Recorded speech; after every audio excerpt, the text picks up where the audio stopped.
लोगों का अपने YouTube channel global science IQ में हार्दिक स्वागत और अभिनंदन करती हूँ। कैसे हैं आप सभी लोग? तो एक बार हम आपके सामने फिर से आ चुके हैं class 12 chemistry one short video, जो कि आपका है विद्युत रसायन चैप्टर का इलेक्ट्रोकेमिस्ट्री। ये चैप्टर बहुत अच्छा चैप्टर है। इसे पढ़ने पर विद्यार्थी घबरा जाते हैं। जैसे ही हमने देखा स्टूडेंट्स को कहा जाता है विद्युत रसायन चैप्टर की शुरुआत होगी या विद्युत रसायन चैप्टर के क्वेश्चन कराए जाएंगे, अरे भाई इसके क्वेश्चन बहुत कठिन चैप्टर है। अरे आज के बाद आप भी कहेंगे इतना सरल चैप्टर हमने तो सोचा ही नहीं था। आपको इस चैप्टर में हर एक चीज बहुत ही अच्छे तरीके से समझाई जाएगी, अच्छे तरीके से और सरल भाषा में आपके तक पहुंचाई जाएगी। बस आपको छोटा सा काम करना है कि कॉपी पेन अपने पास रखनी है। जैसे जैसे हम चीजों को पढ़ाते चले, सिखाते चले, आप बस नोट डाउन करते रहिएगा। और सभी प्रिय विद्यार्थियों से हमारा कहना है कि एक बार वीडियो को अपने दोस्तों के साथ शेयर कर दें। चैनल पे न्यू है तो इसे सब्सक्राइब अवश्य कर लें। 2025 में अगर आप UP BSc nursing exam, AIIMS paramedical and BSc nursing exam, RUHS BSc nursing, UP UMS CP NET exam, B pharmacy exam, paramedical exam और ANM GNM 2025 सभी के लिए महत्वपूर्ण आज का ये टॉपिक रहेगा या चैप्टर रहेगा आप लोगों के लिए। और पूरा आपको हम ये खासे खल्लास करके दिखाएंगे। ओके, काफी मेहनत के बाद अंत तक पहुंच पाएंगे, लेकिन कोई नहीं, अगर आपका साथ और सपोर्ट रहेगा तो नैया पार होके रहेगी, ये तो तय ही है। ओके, आप लोगों से सबसे पहले तो यही है कि वही कॉपी पेन उठा लीजिए। क्लास 12 के स्टूडेंट्स भी यहाँ से बिल्कुल फ्री में तैयारी कर सकते हैं। हमारे YouTube चैनल पर किसी भी प्रकार का आपसे रुपए नहीं लिया जाता है। आप शाम 5 बजे क्वेश्चन की क्लासेस अटेंड कर सकते हैं, जिसमें केमिस्ट्री के लिए 500 क्वेश्चन की एक बेहतरीन सीरीज चलाई जा रही है।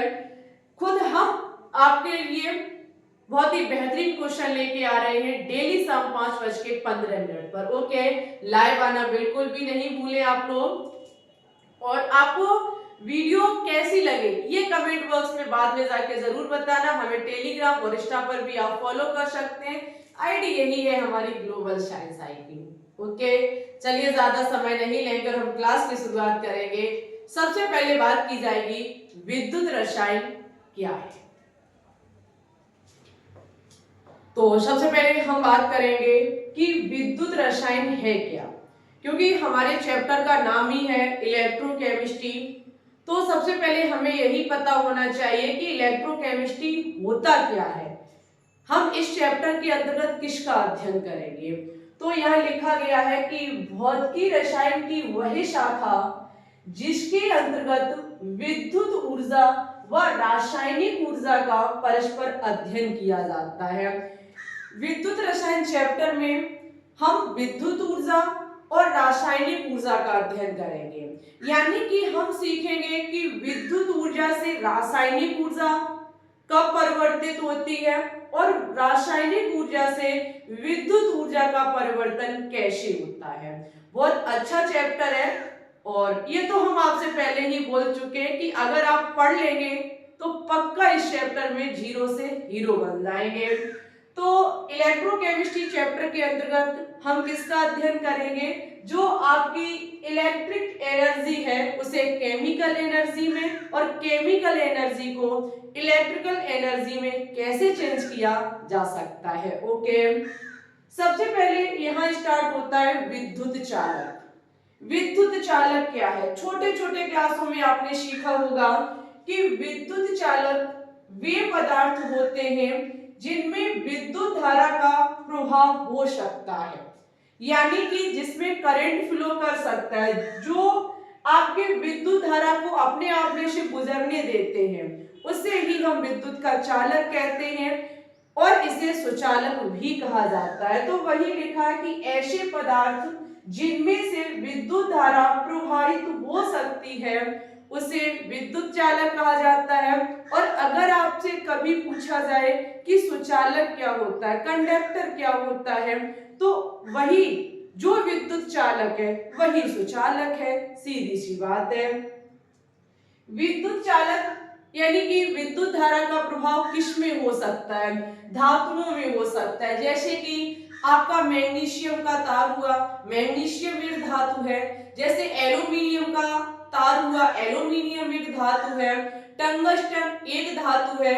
सीधी सी बात है, आपने पढ़े होंगे 118 तत्व, जो आपने पढ़े होंगे 118 तत्व। 118 तत्व में ज्यादातर आपको धातुएं दिखाई दी होंगी। 118 तत्वों को मॉडर्न पेरियोडिक टेबल में सजाया गया है, जो हमारे वैज्ञानिक हुए हेनरी मोजले, उन्होंने ये पेरियोडिक टेबल दी है। ओके, इन्होंने कैसे सजाया, थोड़ा इस पर भी बात करेंगे। आपको पता है कि हमारी जो आधुनिक आवर्त सारणी है, इसमें S block, P block, D block और एफ ब्लॉक, ये 4 ब्लॉक इसके अंतर्गत दिए गए हैं। एस ब्लॉक में क्या है, इसमें 2 वर्ग आते हैं, फर्स्ट वर्ग और सेकंड वर्ग। क्योंकि आधुनिक आवर्त सारणी में टोटल हमारे 18 वर्ग है, 18 ग्रुप है, जिसे समूह बोला जाता है। 7 हमारे आवर्त हैं। कितने आवर्त हैं? 7 आवर्त हैं। तो जो आपका फर्स्ट है और सेकंड ग्रुप है, उसमें एस ब्लॉक के तत्वों को रखा गया है। 3 से लेकर के 12 तक डी ब्लॉक के तत्वों को रखा गया है, और 13 से लेकर के 18 तक पी ब्लॉक को सजाया गया है। वहीं पर डी ब्लॉक के 6वें और 7वें आवर्त से 2 सीरीज निकाली गई है, जिसमें एफ ब्लॉक को रखा गया है। एफ ब्लॉक की 2 सीरीज है, एक लेंथेनॉइड सीरीज, एक एक्टेनॉइड सीरीज।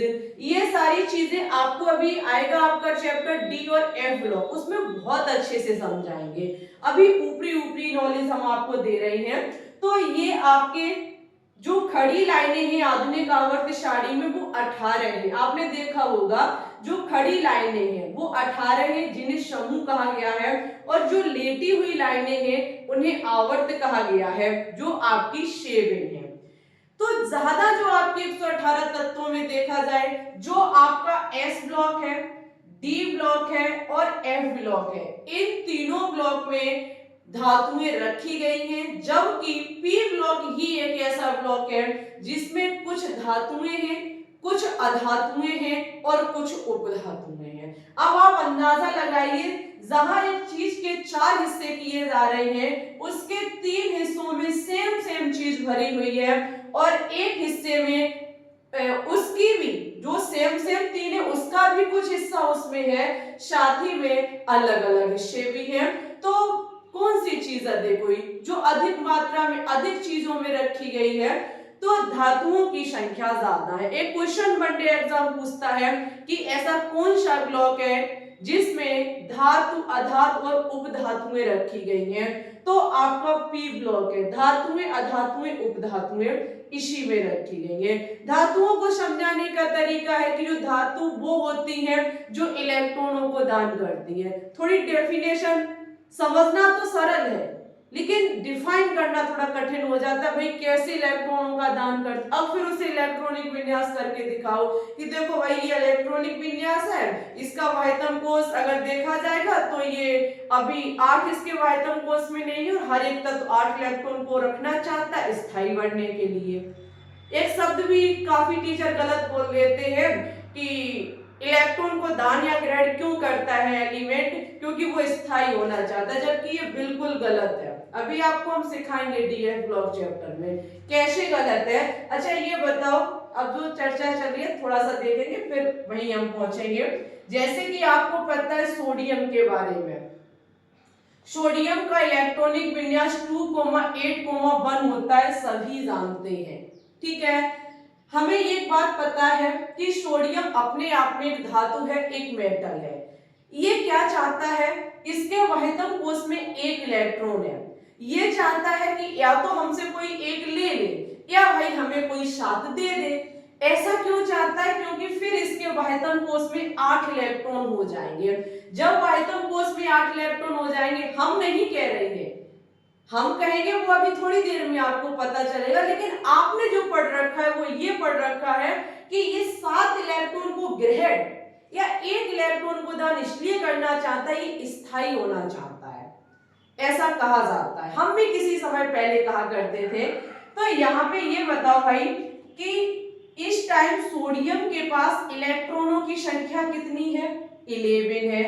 इस टाइम जितने इलेक्ट्रॉन है उतने ही इसके पास प्रोटॉन है कि नहीं है? अच्छा दिमाग लगाओ, किसी चीज के पास इलेक्ट्रॉन प्रोटॉन जो इस चीज को बैलेंस करके रखते हैं वो सेम है, उस टाइम वो चीज स्टेबल होगी यानी कि स्थायी होगी, या फिर ये अपने में से एक इलेक्ट्रॉन को दान करके तब ये स्थायी बनेगा।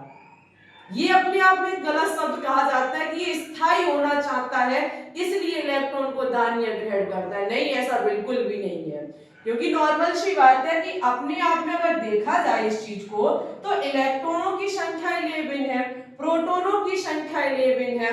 अब इस टाइम ये सेम है, इस चीज को स्थायी बना के रखे हुए है, और जब ये दान कर देगा या 7 को ग्रहण कर देगा तो इसके इलेक्ट्रॉनों में कम ज्यादा हो जाएगा। जब कम ज्यादा हो जाएगी चीज बैलेंस में नहीं रहेगी, बैलेंस में नहीं रहेगी तो अपने आप अस्थायी हो जाएगी। ये स्थायी कैसे हुई? इसलिए यहाँ एक शब्द और ऐड होना चाहिए, जब ये एक इलेक्ट्रॉन को दान करता है या 7 को ग्रहण करता है तो ये स्थायी विन्यास ग्रहण कर लेता है।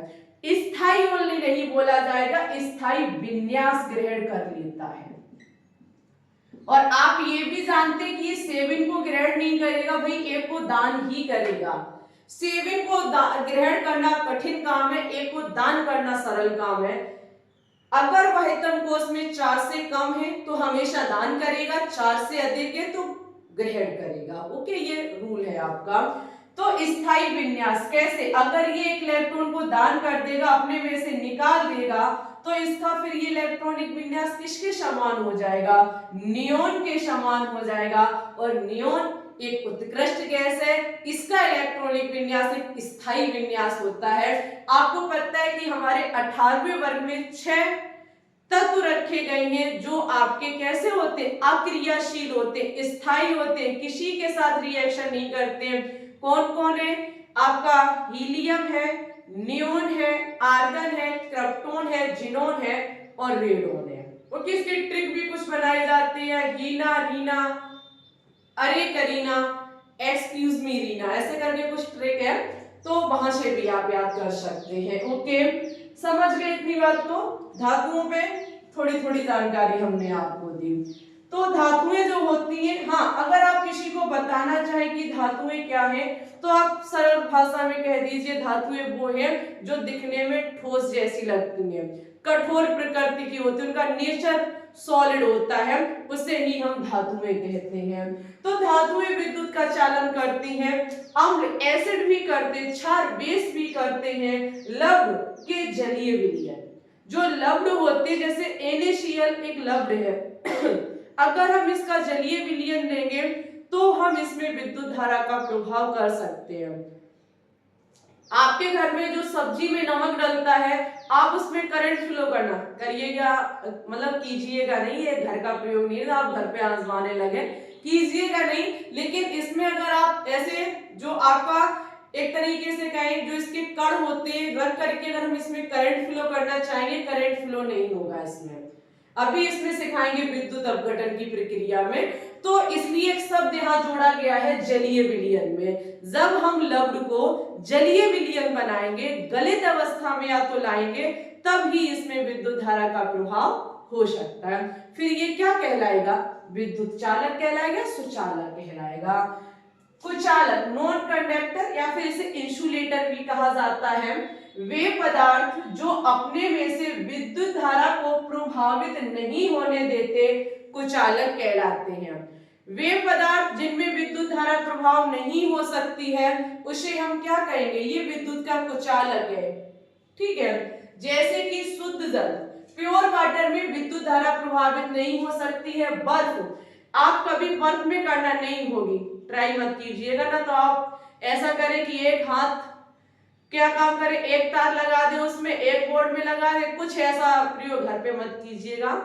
हम नहीं चाहते कि आप भी घर पे प्रयोग करें, ठीक है, लेकिन सीख लें कि कैसे क्या होता है, वो अलग चीज है। यहाँ पे देखेंगे अधातुएं जो नॉन मेटल्स होते हैं, जैसे ऑक्सीजन गैस हुई, जैसे आपकी नाइट्रोजन गैस हुई, फ्लोरीन हुआ, क्लोरीन हुआ, ब्रोमीन हुआ, ये आपकी जो अधातुएं होती हैं इनमें विद्युत धारा का प्रभाव नहीं हो सकता है। कांच जो ग्लास होता है इसमें भी विद्युत धारा नहीं बह सकती है। रबर इसमें भी विद्युत धारा का प्रभाव नहीं हो सकता है। ओके, एक चीज और इसमें देखेंगे, ग्रेफाइट अधातु होने के बावजूद भी विद्युत की सुचालक होती है। आपको पता है कि कार्बन के अपरूप मुख्यतः तीन पढ़ाए जाते और भी होते हैं, एक ग्रेफाइट, हीरा और C60 फ्लोरीन। जो आपका कार्बन है वो अपने आप में क्या है, अधातु है। कार्बन की नॉलेज आपको होगी, कार्बन जो होता है वो एक अधातु होता है। असल में मार्कर काम नहीं करता है, पता नहीं वैसे चलाओ खूब सही से चलेगा, क्लास लेने के लिए रहो फिर ये सही से ही नहीं चलता है। जल्द हम मार्कर की व्यवस्थाएं करेंगे, क्योंकि अगर 2-3 मार्कर हो तो फिर अच्छा लगता है। एक ही सा लिखा है चारों तरफ तो ऐसा लगता है क्या इसमें हेडिंग है क्या, कोई ना बड़े स्टूडेंट्स को समझ सकते हो, लेकिन व्यवस्था हम कर लेंगे। नेक्स्ट क्लास आपको रंग बिरंगी मिलेगी, देख लीजिएगा। तो यहाँ देखेंगे अधातु, कार्बन अपने आप में क्या है, अधातु है। अच्छा, अधातुओं में विद्युत धारा प्रभाव नहीं हो सकती है, इसमें विद्युत धारा फ्लो ही नहीं करती है, करंट फ्लो नहीं करता है इसमें। लेकिन कार्बन का ही अपर रूप है ग्रेफाइट। ग्रेफाइट एक अपर रूप होने के बावजूद, या फिर जब कार्बन अधातु है तो ग्रेफाइट भी अधातु होगी, सीधी सी बात है। लेकिन इसमें विद्युत धारा का प्रभाव हो सकता है। क्यों, ये अभी 2 साल पहले 2022 में क्वेश्चन किया गया था RUHS BSc नर्सिंग एग्जाम में कि ग्रेफाइट में विद्युत धारा का प्रभाव किसके कारण होता है, तो फ्री इलेक्ट्रॉन के कारण, मुक्त इलेक्ट्रॉनों के कारण ग्रेफाइट में विद्युत धारा का प्रभाव होता है। ये क्वेश्चन 2022 RUHS BSc नर्सिंग का है। तो अधातु होने के बावजूद भी ये विद्युत का कैसा सुचालक है, विद्युत का चालक है। विद्युत चालकों के प्रकार, विद्युत चालकों को 2 भागों में बांटा गया है, धात्विक चालक और विद्युत अपघटनीय चालक। अच्छा क्वेश्चन है, यहां से भी क्वेश्चन पूछा जाता है। देखो कैसे, धात्विक चालक क्या है, चालक आप समझ रहे हैं, करंट का फ्लो होना चालकता है। ओके, लेकिन धात्विक चालक इलेक्ट्रॉनों की गति के द्वारा विद्युत धारा का प्रभाव होता है। धात्विक चालक वो होते हैं जिनमें विद्युत धारा का प्रभाव किसके कारण होता है, इलेक्ट्रॉनों के कारण, फ्री इलेक्ट्रॉनों के कारण होता है। जैसे धातुएं हुई, अधातुएं, और अधातुओं में ओनली कौन, ग्रेफाइट और आपके खनिज हुए, इनमें फ्री इलेक्ट्रॉन होते हैं, मुक्त इलेक्ट्रॉन होते हैं। इसकी वजह से ये विद्युत धारा का क्या करते हैं, प्रभाव करते हैं। यहाँ देखेंगे, यहाँ आवेश वाहक का कार्य मुक्त इलेक्ट्रॉन करते हैं, अतः इन्हें इलेक्ट्रॉनिक चालक भी कहा जाता है।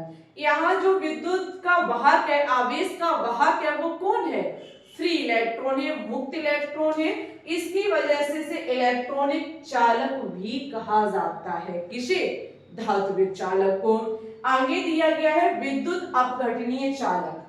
विद्युत अपघटनीय चालक क्या है, तो जलीय या गलित अवस्था में विद्युत आयनों की उपस्थिति के कारण विद्युत धारा का प्रभाव।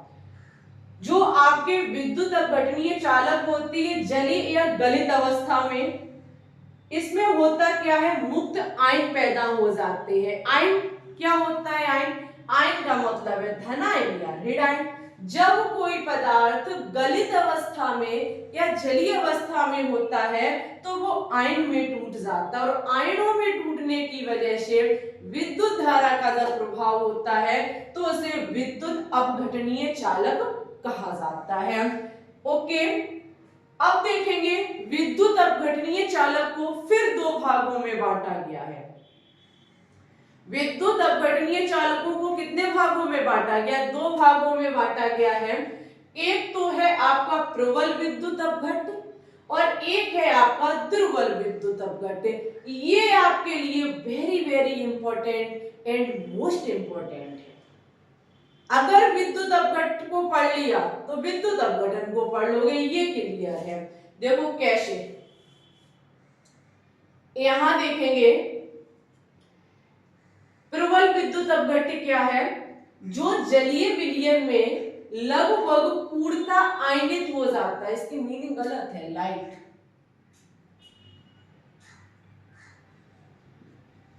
यहां देखेंगे जो जलीय विलयन में लगभग पूर्णता आयनित हो जाते हैं, यानी कि विद्युत अपघटनीय चालक आपने अभी देखा कि वो है जो जलीय या गलित अवस्था में हो।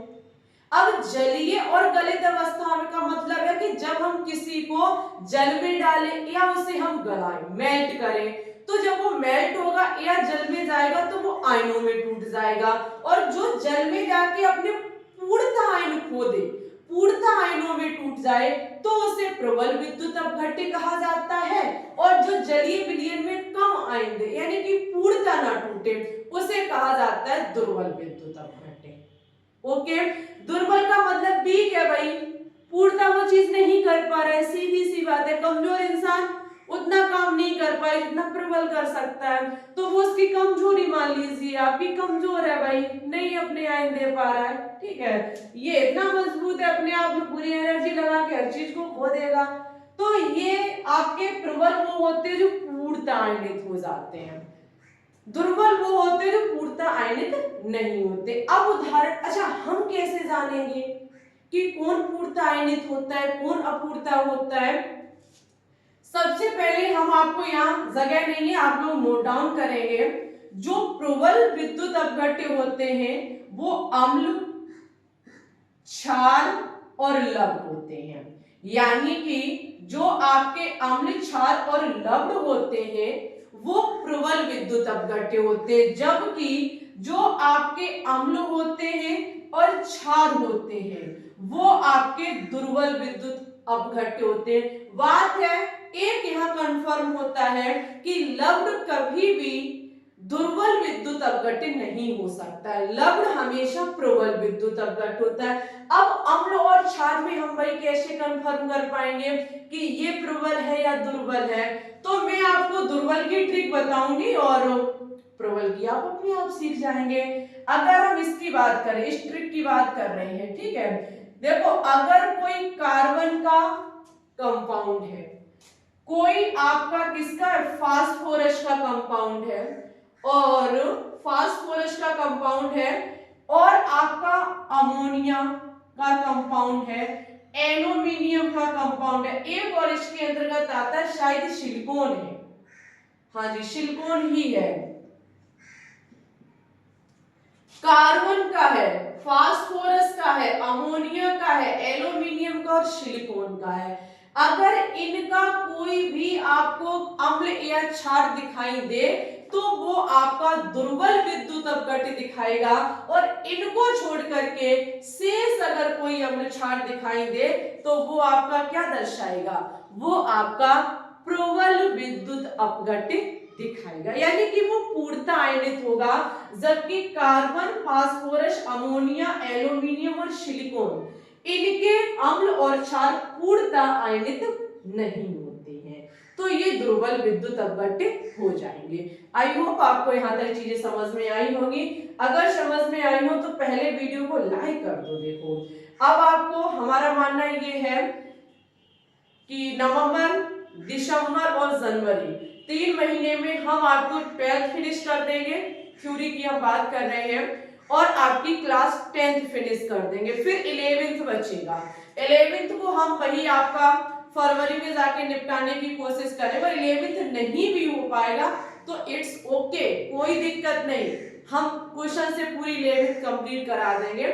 लेकिन 12th और 10th वेरी इंपॉर्टेंट है। 10th उन बच्चों के लिए इंपॉर्टेंट है जो यूपी बीएससी नर्सिंग और आपका एएनएम जीएनएम एग्जाम 2025 में देना चाहते हैं, और 12th भी इंपॉर्टेंट है। 12th AIIMS BSc nursing, AIIMS paramedical, UP BSc nursing के लिए भी इंपॉर्टेंट है, और आपके आरयूएचएस के लिए इंपॉर्टेंट है।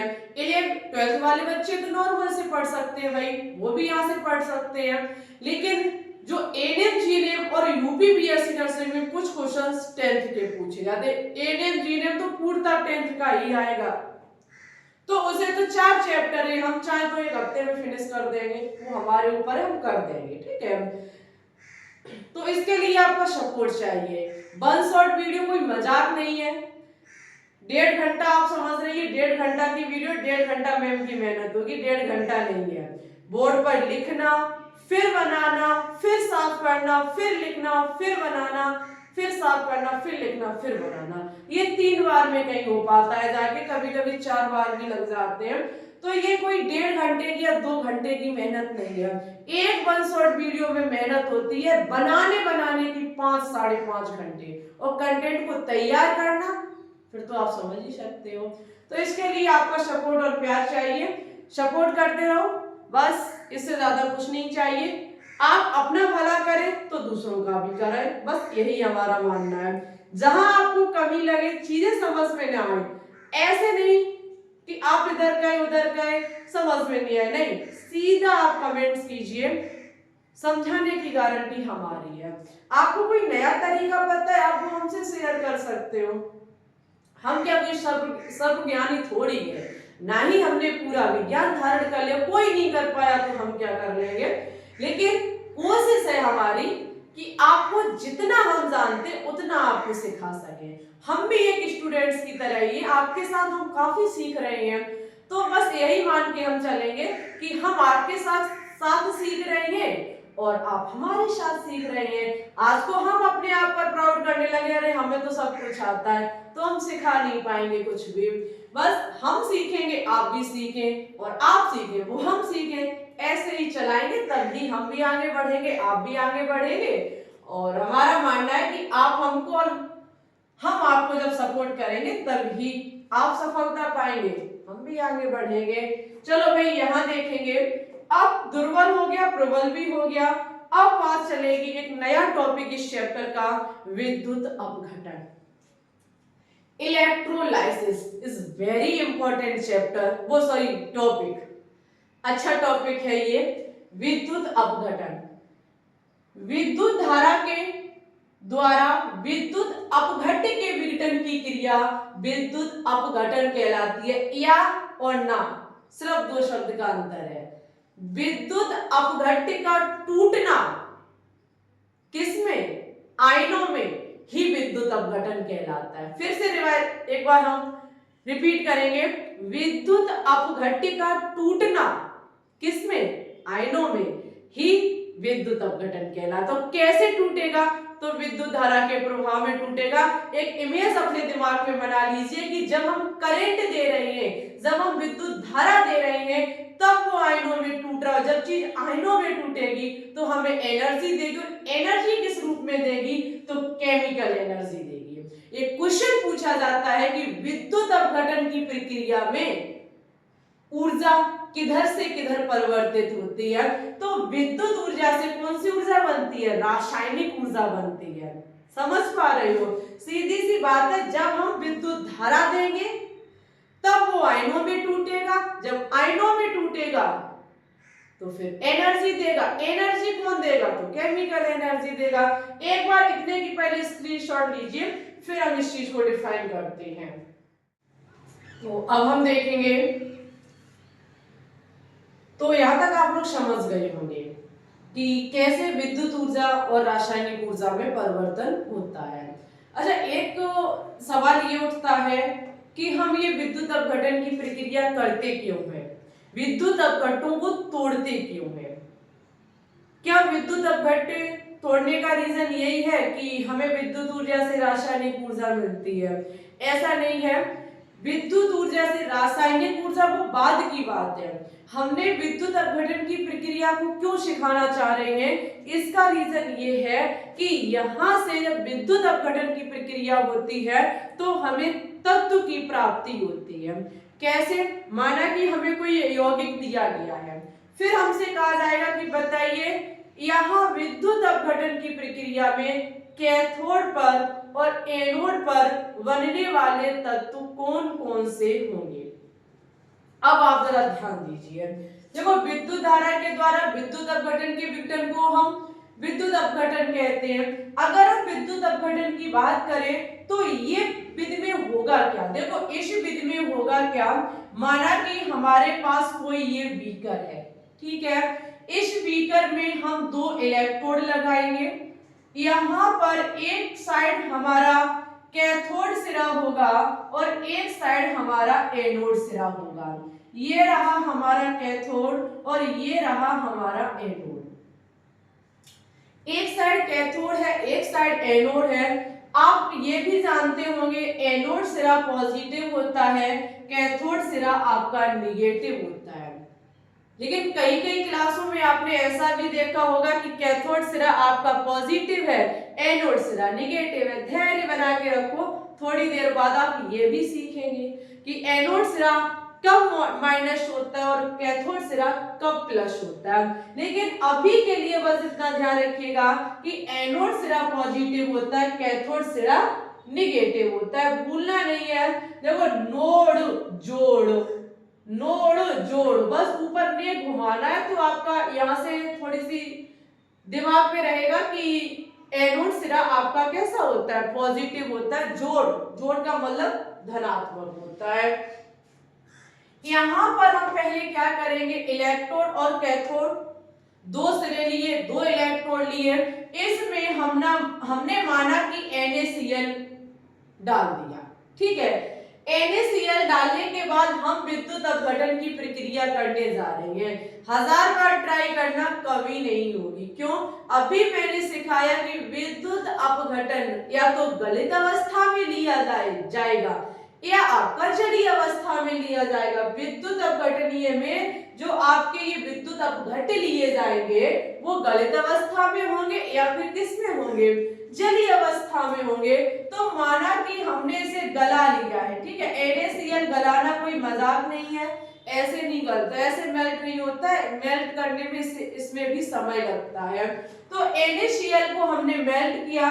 मेल्ट करने के बाद हमने क्या काम किया, यहाँ से धारा देनी शुरू कर दी, विद्युत धारा का प्रभाव किया। जैसे ही किया तो भाई साहब ये आपके Na+ में टूट गए और Cl- में टूट गए। अब जो Na+ थे वो तो कैथोड की तरफ भागना शुरू हो गए और Cl- जो थे वो आपके एनोड की तरफ भागना शुरू हो गए। यहां से मुझे एक चीज समझ में आई कि ऐसा क्यों, क्लोरीन ही क्यों एनोड की तरफ गया, क्योंकि क्लोरीन ऋणात्मक है, सोडियम धनात्मक है। तो जो चीज धनात्मक है वो ऋणात्मक की तरफ जाएगी, जो ऋणात्मक है वो धनात्मक की तरफ जाएगी। दूसरी चीज ये एक है कि एनोड सिरे पर जो जाएगा वो अपना ऑक्सीकरण कराएगा। एनोड सिरे पर जो जाएगा वो अपना ऑक्सीकरण कराएगा और कैथोड सिरे पर जो जाएगा वो आपका अपचयन कराएगा। ये पहले से IUPAC का रूल है कि जो एनोड पर जाएगा वो अपना ऑक्सीकरण कराएगा, जो कैथोड पर जाएगा वो अपना अपचयन कराएगा। ऑक्सीकरण में होगा क्या, ये भाई साहब जाएंगे Cl- से जो ये जाएंगे अपने इलेक्ट्रॉन को दान करके क्लोरीन बना लेंगे। ये भाई साहब Na+ इधर जाएंगे, एक इलेक्ट्रॉन को ग्रहण करके Na बना लेंगे। तो जो एनोड सिरे पे जाता है वो अपना हमेशा ऑक्सीकरण कराता है, जो कैथोड सिरे पर जाता है वो अपना हमेशा क्या कराता है, अपचयन कराता है। जो कैथोड सिरे पे जाएगा उसमें ऑक्सीकरण संख्या में कमी आएगी, जो एनोड सिरे पर जाएगा उसकी ऑक्सीकरण संख्या में वृद्धि होगी। जिसकी ऑक्सीकरण संख्या में कमी होती है उसे अपचयन कहा जाता है और जिसकी ऑक्सीकरण संख्या में वृद्धि होती है उसे ऑक्सीकरण कहा जाता है। आप यहां देखेंगे Cl-, ये भी आप जानते हैं कि किसी पर धन चार्ज या ऋण चार्ज ही उसकी ऑक्सीकरण संख्या होती है। इस पर माइनस चार्ज है, इसकी ऑक्सीडेशन नंबर अगर देखा जाए तो -1 है। यहाँ जब इसने इलेक्ट्रॉन को दान करके Cl बना लिया, ये भाई साहब अकेला हो गया, इसकी ऑक्सीडेशन नंबर 0 हो गई। यहाँ आप देखेंगे इधर साइड इसकी ऑक्सीडेशन नंबर +1 थी और जैसे ही इधर गया ये 0 हो गया। माइनस था 0 तक गया, ऑक्सीकरण संख्या में क्या हुई? वृद्धि। कोई चीज माइनस में, अब जीरो पर आ गई तो अब ये प्लस में जाएगी। माइनस में चीज कम होती है जीरो की अपेक्षा, तो ऑक्सीकरण संख्या में वृद्धि हुई। यहां पर प्लस की 1 था, जीरो में चला गया, ऑक्सीकरण संख्या में कमी आई। जहां ऑक्सीकरण संख्या में वृद्धि होती है वहां ऑक्सीकरण होता है, जहां कमी होती है वहां अपचयन होता है। एनोड पर ऑक्सीकरण होता है, कैथोड पर अपचयन होता है। ये बात दिल दिमाग में बैठा लीजिए, कहीं भी दिखे बस आंख बंद करके लिख देना, एनोड ऑक्सीकरण, कैथोड अपचयन। तो ये इधर इधर की तरफ भागना शुरू कर देंगे। ये अब क्रिया यहाँ से स्टार्ट हो जाएगी, ये सेल का काम करना स्टार्ट कर देगा। ओके, तो ऐसे करके यहाँ पे अब होगा क्या, इसका काम क्या है? तो यहाँ एक चीज क्लियर होती है कि गलित अवस्था, ये जो हमने लिया था बेटा, कैसा लिया था? गलित अवस्था। गलित अवस्था में कैथोड एनोड पर बढ़ने वाले आयन, जो आपका माइनस वाला होगा वो एनोड पर जाएगा, प्लस वाला होगा वो कैथोड पर जाएगा। क्यों जाएगा? रीजन हमने समझा दिए हैं। तो यहाँ पर अगर आपसे कोई पूछे गलित अवस्था में ये वाला लवण है, बताओ इसमें बढ़ने वाले तत्व कौन कौन से होंगे, तो आप बता देना। एनोड पर माइनस वाला बनेगा, जैसे यहाँ पर एनोड पर क्या बनेगा? Cl माइनस बनेगा, और कैथोड पर क्या बनेगा? Na प्लस बनेगा। लेकिन बात है जलीय अवस्था की, इसे आप लिखना चाहे लिख लो प्रेम से। अब हम जलीय अवस्था की बात करेंगे कि जलीय अवस्था में कैसे पता कर पाएंगे। गलित अवस्था सीधी सी बात है, पानी नहीं अकेला NaCl है, गलित अवस्था में था, बेल्ट करके ये काम हुआ था। लेकिन जलीय अवस्था में ये काम कैसे हो पाएगा? अब देखो,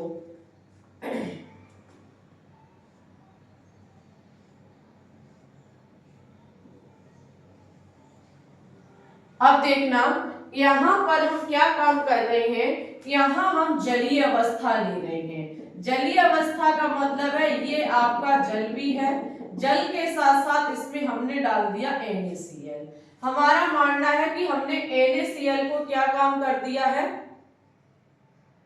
NaCl को हमने क्या कर दिया? जल में डाल दिया है। जल में डालते ही क्या काम होगा?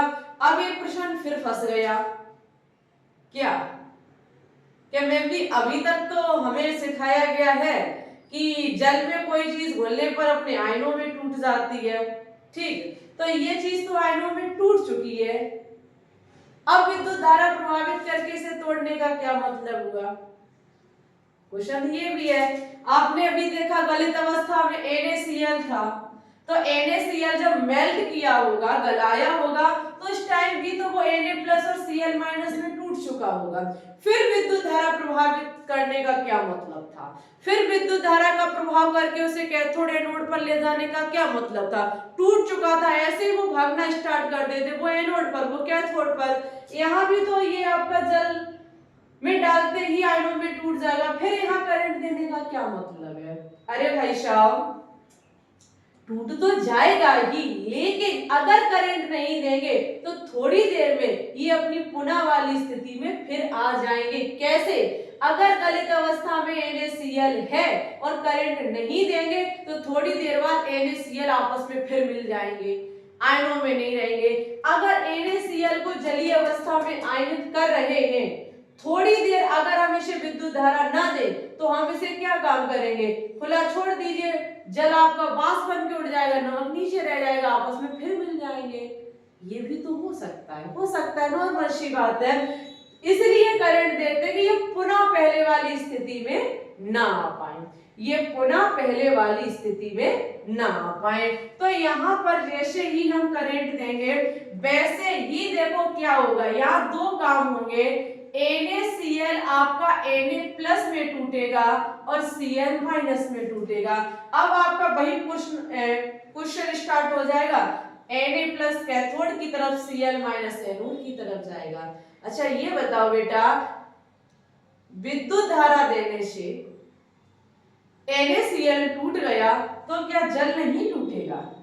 जल भी तो आयनों में टूटेगा, जो आपका H प्लस देगा OH माइनस देगा। अब भारी प्रश्न उठ के तैयार हुआ कि अब H प्लस इधर जाएगा कि Na प्लस जाएगा, OH माइनस इधर जाएगा या Cl माइनस इधर जाएगा, क्योंकि एक बार में इलेक्ट्रोड पर कोई एक चीज ही जा सकती है, दोनों नहीं जा सकती है। अब बताओ क्या होगा। ज्यादातर क्वेश्चन यही पूछा जाता है कि जलीय अवस्था में NaCl पर बनने वाले मुख्य उत्पादों के नाम लिखिए या मुख्य तत्वों के नाम लिखिए। अब यहाँ मुख्य उत्पाद क्या माना जाएगा, क्या जाएगा एनोड पर, क्या जाएगा कैथोड पर, तो इसके लिए छोटी सी ट्रिक लिखो, हम आपको दिखा रहे हैं। ये रही ट्रिक। ट्रिक में आप लिखेंगे एनोड पर क्या और कैथोड पर क्या।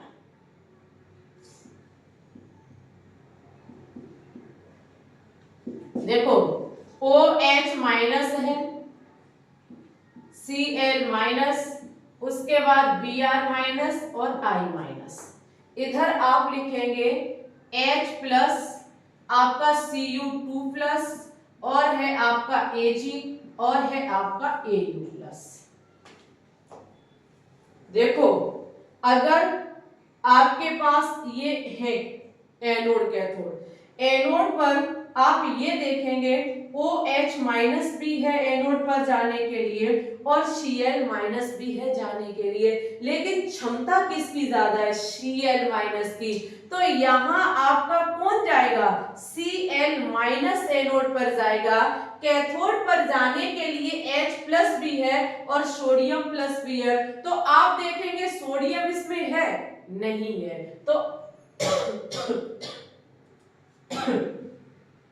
तो आपका क्या जाएगा, H प्लस जाएगा। देखो प्लस में तो नॉर्मल सा है, अगर कॉपर AgAu वाला कोई सॉल्यूशन है तो देखना पड़ेगा, अगर ये 3 नहीं है तो हमेशा कैथोड पर H प्लस ही जल का जाएगा, और अगर ये 3 है तो देखना पड़ेगा कि कौन सा जाएगा, ठीक है। और माइनस का भी यही क्रम है, अगर इनमें से कोई मिल रहा है आपको तो ठीक, अगर नहीं है तो आपका OH माइनस ही एनोड पर जाएगा, इससे बाहर कुछ आएगा नहीं। और ये याद अगर आप कर लेते तो उत्पाद भी आपको पता चल जाएंगे। तो यहाँ पर जो आपकी एनोड पर अभिक्रिया होगी वो कौन सी होगी, एनोड पर बनने वाला मुख्य उत्पाद क्या होगा, Cl माइनस होगा, और कैथोड पर बनने वाला मुख्य उत्पाद आपका H प्लस होगा। इस ट्रिक से आप इस चीज को सीखेंगे। OH माइनस की अपेक्षा Cl माइनस की अगर हम बात करें प्रबलता ज्यादा है, जिसके कारण ये अपना ऑक्सीकरण कराएगी जाकर के, कौन ऑक्सीकरण कौन कराएगा जाकर के, आपका Cl माइनस, और यहाँ ये आपका क्या कराएगी जाके, अपचयन कराएगी जाके, ठीक है। ऐसे करके क्वेश्चन वनडे एग्जाम पूछता है। यहाँ पर ये चीज तो बन गई है, उत्पाद तो बन गई है, लेकिन ये कितनी मात्रा में बनेंगे, कितनी विद्युत धारा में बनेंगे, कितने समय में बनेंगे, ये हमें फैराडे के नियम सिखाते हैं। उत्पाद बनेंगे जलीय अवस्था, गलित अवस्था में, गलित अवस्था में नहीं आपको ये झंझटबाजी याद करनी है, जो हो बस तोड़ो, ऋणायन धनायन इधर से उधर भेजो, बस बात खत्म। जलीय अवस्था में जल भी होता है, वो भी आयनों में टूटेगा, और जो यौगिक होगा वो भी टूटेगा, उसकी वजह से समस्याएं पैदा होती हैं। तो वो चीज आपको इस ट्रिक से रखनी है याद। ये कितनी मात्रा में बनेगा, यहां जाके ये कितनी मात्रा में Cl माइनस बनेगा, H प्लस कितनी मात्रा बनेगा, कितने समय में बनेगा, कितनी विद्युत धारा बनेगा, ये फैराडे के नियम सिखाते हैं। प्रथम फैराडे का नियम कहता है कि इस नियम के अनुसार इलेक्ट्रॉनों से मुक्त हुई, कहां से मुक्त हुई, इलेक्ट्रॉनों से मुक्त हुई या इलेक्ट्रॉनों पर एकत्रित होने वाली पदार्थ की मात्रा है। यहाँ जो इलेक्ट्रॉनों से मुक्त होती है या फिर इलेक्ट्रॉनों पर यहाँ एकत्रित जो पदार्थ की मात्रा होगी वो आपकी विद्युत अपघट्ट में से प्रभावित आवेश के समानुपाती होगी। यहाँ जो आवेश चार्ज लिया जा रहा है उसके समानुपाती होगी, यानी कि जो W का मतलब है पदार्थ की मात्रा, ये किसके समानुपाती होगी, आपके आवेश Q, जितना ज्यादा हम आवेश देंगे वो चीज उतनी ही मात्रा में यहाँ एकत्रित होती जाएगी, बनती जाएगी। तो यही हमें फैराडे का प्रथम नियम सिखाता है। Q बराबर IT, Q बराबर IT होता है, हम Q की जगह IT रख देंगे, समानुपाती का निशान हटाएंगे तो ZIT हमारा हो जाएगा। Z समानुपाती स्थिरांक है, W पदार्थ की मात्रा है, I धारा है, T समय है। ओके, IT हम समझ रहे हैं, लेकिन Z का मान कैसे निकाला जाता है? तो Z बराबर सूत्र होता है तुल्यांकी भार बटे फेराइडे, तुल्यांकी भार बटे फेराइडे। जबकि अगर यहाँ देखा जाए फेराइडे का मान ध्यान रखिएगा, F बराबर होता है 96,500, 1 फेराइडे बराबर होता है 96,500। और तुल्यांकी भार E का मान कैसे निकाला जाएगा? तो तुल्यांकी भार बराबर होता है मोलर द्रव्यमान बटे स्थानांतरित किए गए इलेक्ट्रॉन। जो पदार्थ एकत्रित होगा वो कितने इलेक्ट्रॉनों का स्थानांतरित करेगा वो क्वेश्चन में आपको दिया जाएगा, वहां से आप E का मान निकाल लेंगे। E का निकाल के तुल्यांकी भार में रखेंगे, फेराइडे का मान रखेंगे, Z का मान निकाल के फिर Z यहाँ रखेंगे, तब जाके आप क्वेश्चन को हल कर पाएंगे। ओके, अब बात है फेराडे के द्वितीय नियम की।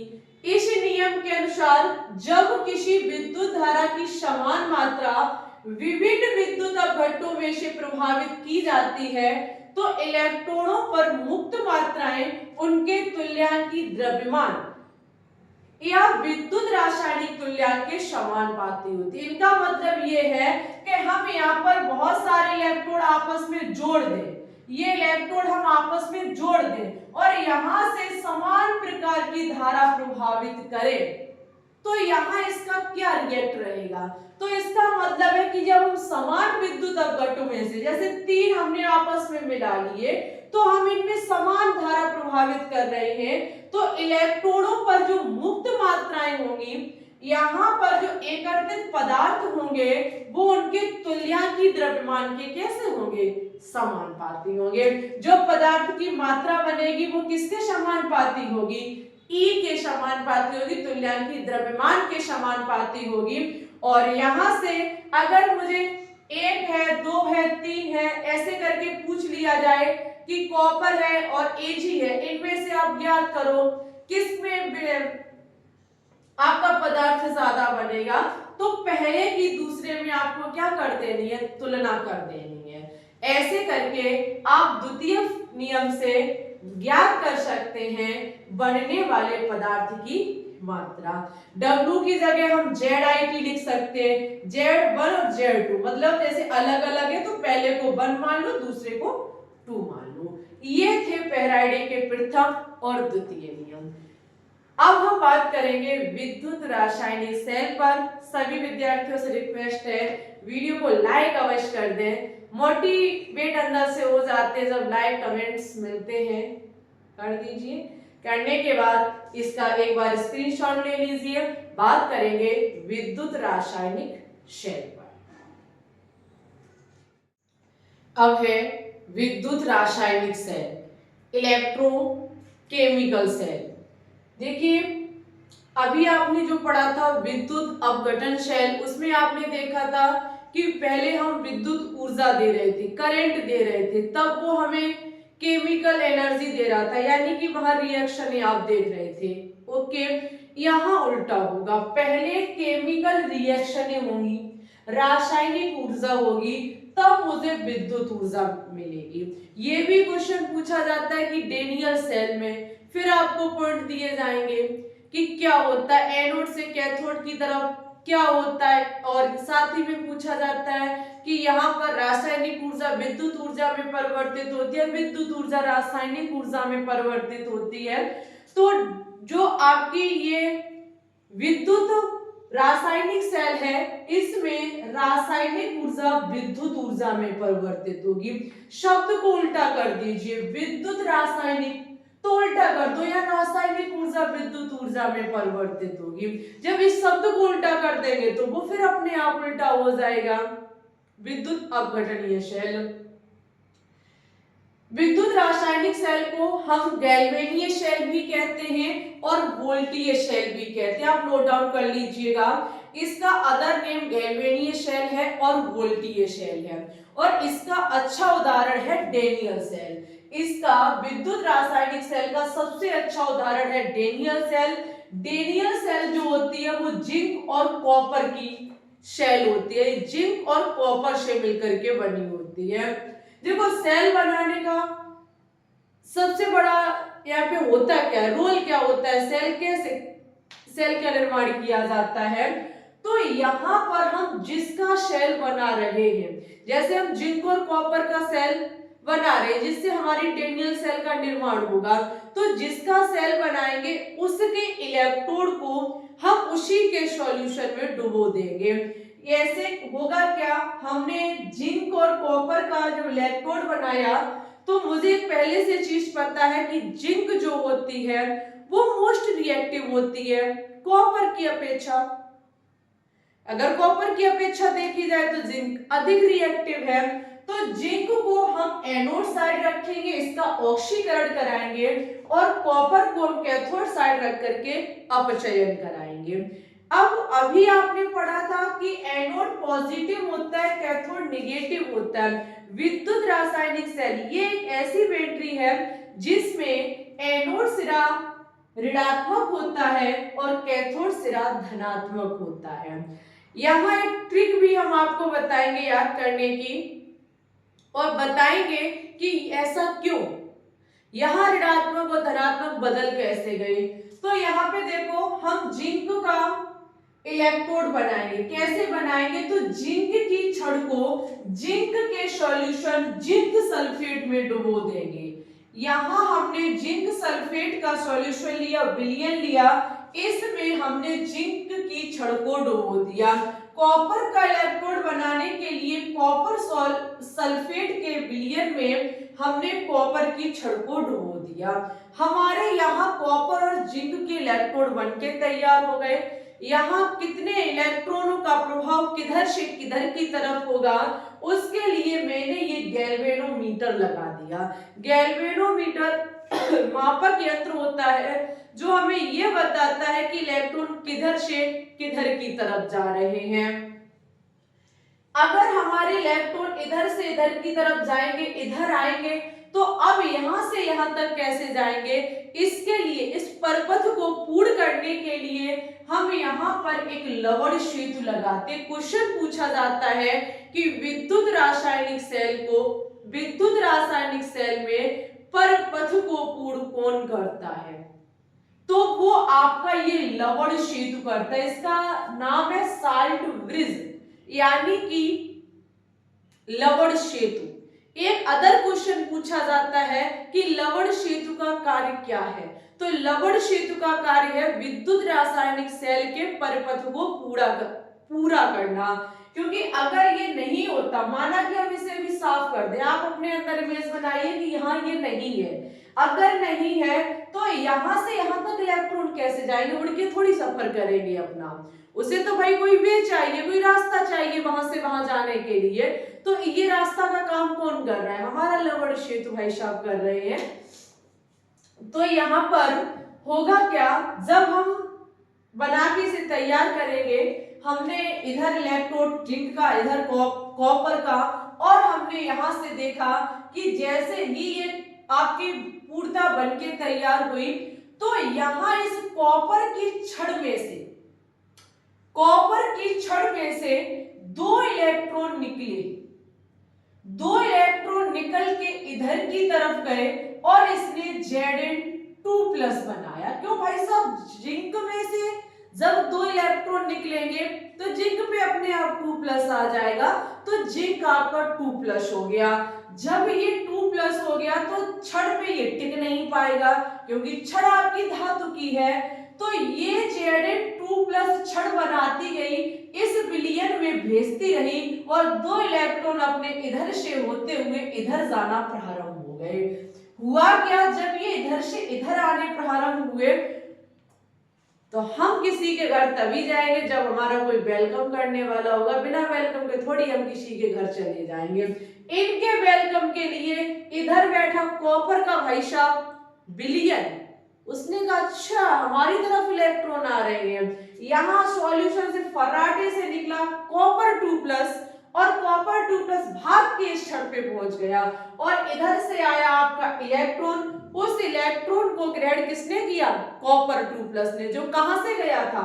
विलियम में से। और कॉपर को इसने, उस Copper 2+ ने इलेक्ट्रॉन को ग्रहण करके ये कॉपर बन गया और कॉपर होता है सॉलिड। कॉपर बन करके ये यहां पर क्या हो गया? स्थित हो गया। यहां से ये छड़ में से इलेक्ट्रॉन निकलते रहेंगे। छड़ कैसी हो जाएगी बेटा? पतली हो जाएगी। छड़ कैसी हो जाएगी? पतली हो जाएगी। और इधर आपके ये कॉपर सॉल्यूशन में से निकलेंगे, इलेक्ट्रॉन को ग्रहण करेंगे, यहीं पर विराजमान हो जाएंगे। इधर साइड आपकी छड़ मोटी हो जाएगी। तभी आपने देखा होगा बैटरी फूल जाती है। फूलने का यही रीजन है, बैटरी का खराब होने का रीजन यही है कि इधर से, तभी तो कभी बैटरी को ऑन खोल के छोड़ना नहीं चाहिए। ऑन छोड़ दोगे वो लगातार अपना काम करता रहेगा। यहां से ये Zinc 2+ बनाता रहेगा, इधर आते रहेंगे, इधर आएंगे, इसे ग्रेड करके यहाँ बैठ जाएंगे और यहां से फिर आपके आगे की प्रोसेस होती रहेगी। ठीक है, अब यहाँ पे होगा क्या? एक दिन ऐसा आएगा, ये आपकी छड़ जो है वो पतली हो जाएगी और ये छड़ आपकी कैसी हो जाएगी? मोटी हो जाएगी। जब ये छड़ पतली, ये छड़ मोटी हो जाएगी, अपने आप सेल काम करना बंद कर देगी, बैटरी आपकी खराब हो जाएगी।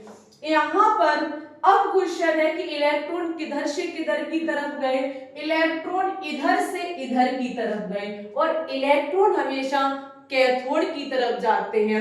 अब कैथोड की तरफ जाएंगे इलेक्ट्रॉन इधर, तो कैथोड अपने आप कैसा हो जाएगा? पॉजिटिव हो जाएगा और एनोड आपका ऋणात्मक फिर माना जाएगा। इधर ऑक्सीकरण ही होगा, इधर अपचयन ही होगा, लेकिन विद्युत इलेक्ट्रॉन के प्रभाव के कारण इसे प्लस मानना पड़ा, इधर माइनस मानना पड़ा, क्योंकि इलेक्ट्रॉन हमेशा माइनस से प्लस की तरफ बहते हैं। वहीं पे जब आपके इलेक्ट्रॉन इधर से इधर की तरफ बह रहे हैं तो धारा विपरीत दिशा में बहेगी। क्वेश्चन पूछा जाता है कि इलेक्ट्रॉन के प्रभाव से विद्युत धारा का प्रभाव कैसा होता है? विपरीत दिशा में होता है। अगर इलेक्ट्रॉन इधर से मूव कर रहे हैं तो इधर से आपकी विद्युत धारा जाएगी, विपरीत दिशा में ये काम करते हैं। ठीक है, तो यहां पर आप देखेंगे ये जिंक की छड़ में से जिंक क्या काम कर रहा है? दो इलेक्ट्रॉन को छोड़ करके Zinc 2+ बना रहा है। क्या बना रहा है? Zinc 2+। जिंक अकेला है, ऑक्सीकरण संख्या 0 है, 2+ ऑक्सीकरण संख्या हो गई, 0 से 2+ तक गया, ऑक्सीकरण संख्या में वृद्धि हुई, तो इधर साइड क्या होगा? ऑक्सीकरण। इधर आप देखेंगे Copper 2+ गया सॉल्यूशन में से, दो इलेक्ट्रॉन को ग्रहण करके कॉपर बना लिया, 2+ से 0 हो गया, ऑक्सीकरण संख्या में कमी आई, इधर अपचयन होगा। आई होप आप हमारी बात को बहुत अच्छे से समझ पा रहे होंगे। अब यहाँ पे देखो इधर ट्रिक थी उसे और हम समझा दें। लेफ्ट करके एक ट्रिक है। कैसे ट्रिक है? कैसे आप ध्यान रखेंगे? एनोड पर क्या होता है, कैथोड पर क्या होता है? L for lift, L for left, माफी चाहेंगे, L फॉर लेफ्ट, और यहां पर आपका हो जाएगा, नहीं लोन करके थी, लेफ्ट ये रही थी लोन, माफी चाहेंगे, LOAN लोन, ये है आपकी ट्रिक, LON लोन, ये है ट्रिक। L का मतलब है लेफ्ट साइड, O का मतलब है ऑक्सीडेशन, A का मतलब है एनोड पर और N का मतलब है निगेटिव। लोन शब्द से आप याद रखेंगे L for left, left side हो रहा है, O फॉर ऑक्सीडेशन हो रहा है, A फॉर एनोड सिरे पर हो रहा है और N फॉर एनोड आपका निगेटिव होगा। ओके, ऐसे करके आप याद कर पाएंगे कि लेफ्ट साइड एनोड ऋणात्मक है, ऑक्सीकरण करेगा, और ठीक विपरीत आपका फिर अपचयन वाला कैथोड सिरा हो जाएगा, पॉजिटिव हो जाएगा। ओके, तो यहां पर ये आप विद्युत रासायनिक सेल को समझ पा रहे होंगे। ठीक है, डेलिया सेल में यहां पर जिंक सल्फेट का सॉल्यूशन लिया जाएगा, कॉपर सल्फेट का सॉल्यूशन लिया जाएगा। ठीक है, यहां पर अगर हम क्या काम करें, दोनों इलेक्ट्रॉन आधा आधा कर दें, दोनों इलेक्ट्रोड को हम आधा आधा कर दें तो ये आपका अर्ध शेल ऑक्सीकरण हो जाएगा, ये अर्ध शेल अपचयन हो जाएगा। बहुत ध्यान से सुनना मेरी बात को। अभी ऑक्सीकरण और अपचयन दोनों को मिलाकर के विद्युत रासायनिक शेल बनी है, और अगर हम इसे आधा आधा बांट दें तो ये अर्ध ऑक्सीकरण शेल हो जाएगी, अर्ध ऑक्सीकरण अर्ध अपक्रिया हो जाएगी, तरीका से ऑक्सीकरण अर्ध शेल हो जाएगी और ये अपचयन अर्ध शेल हो जाएगी। हो जाएगी कि नहीं हो जाएगी? तो जब दोनों इलेक्ट्रोड को हम हाफ हाफ कर देंगे, आधा आधा कर देंगे, अब दोनों को यहाँ ये अभिक्रियाएं लिखी है, ये ऑक्सीकरण की, ये अपचयन की है, यहां से कुल अभिक्रिया क्या निकल के आएगी वो अभी आप सीखेंगे। और वनडे एग्जाम भाई हद से ज्यादा क्वेश्चन पूछता है, आपको दे दिए जाएंगे दो एलिमेंट, कहा जाएगा इसका ऑक्सीकरण हो रहा है, इसका अपचयन हो रहा, इसमें आप सेल अभिक्रिया ज्ञात कीजिए। क्वेश्चन कराएंगे, लाइव स्ट्रीम में कराएंगे, डेली लाइव 5:15 पर हमारी चलती है, तब आपको क्वेश्चन कराएंगे। तो यहाँ पे देखो आप क्या काम करेंगे, ये ऑक्सीकरण हम पूरा नहीं लिखेंगे, आप लोग लिख लो ऑक्सीकरण अर्ध अपक्रिया।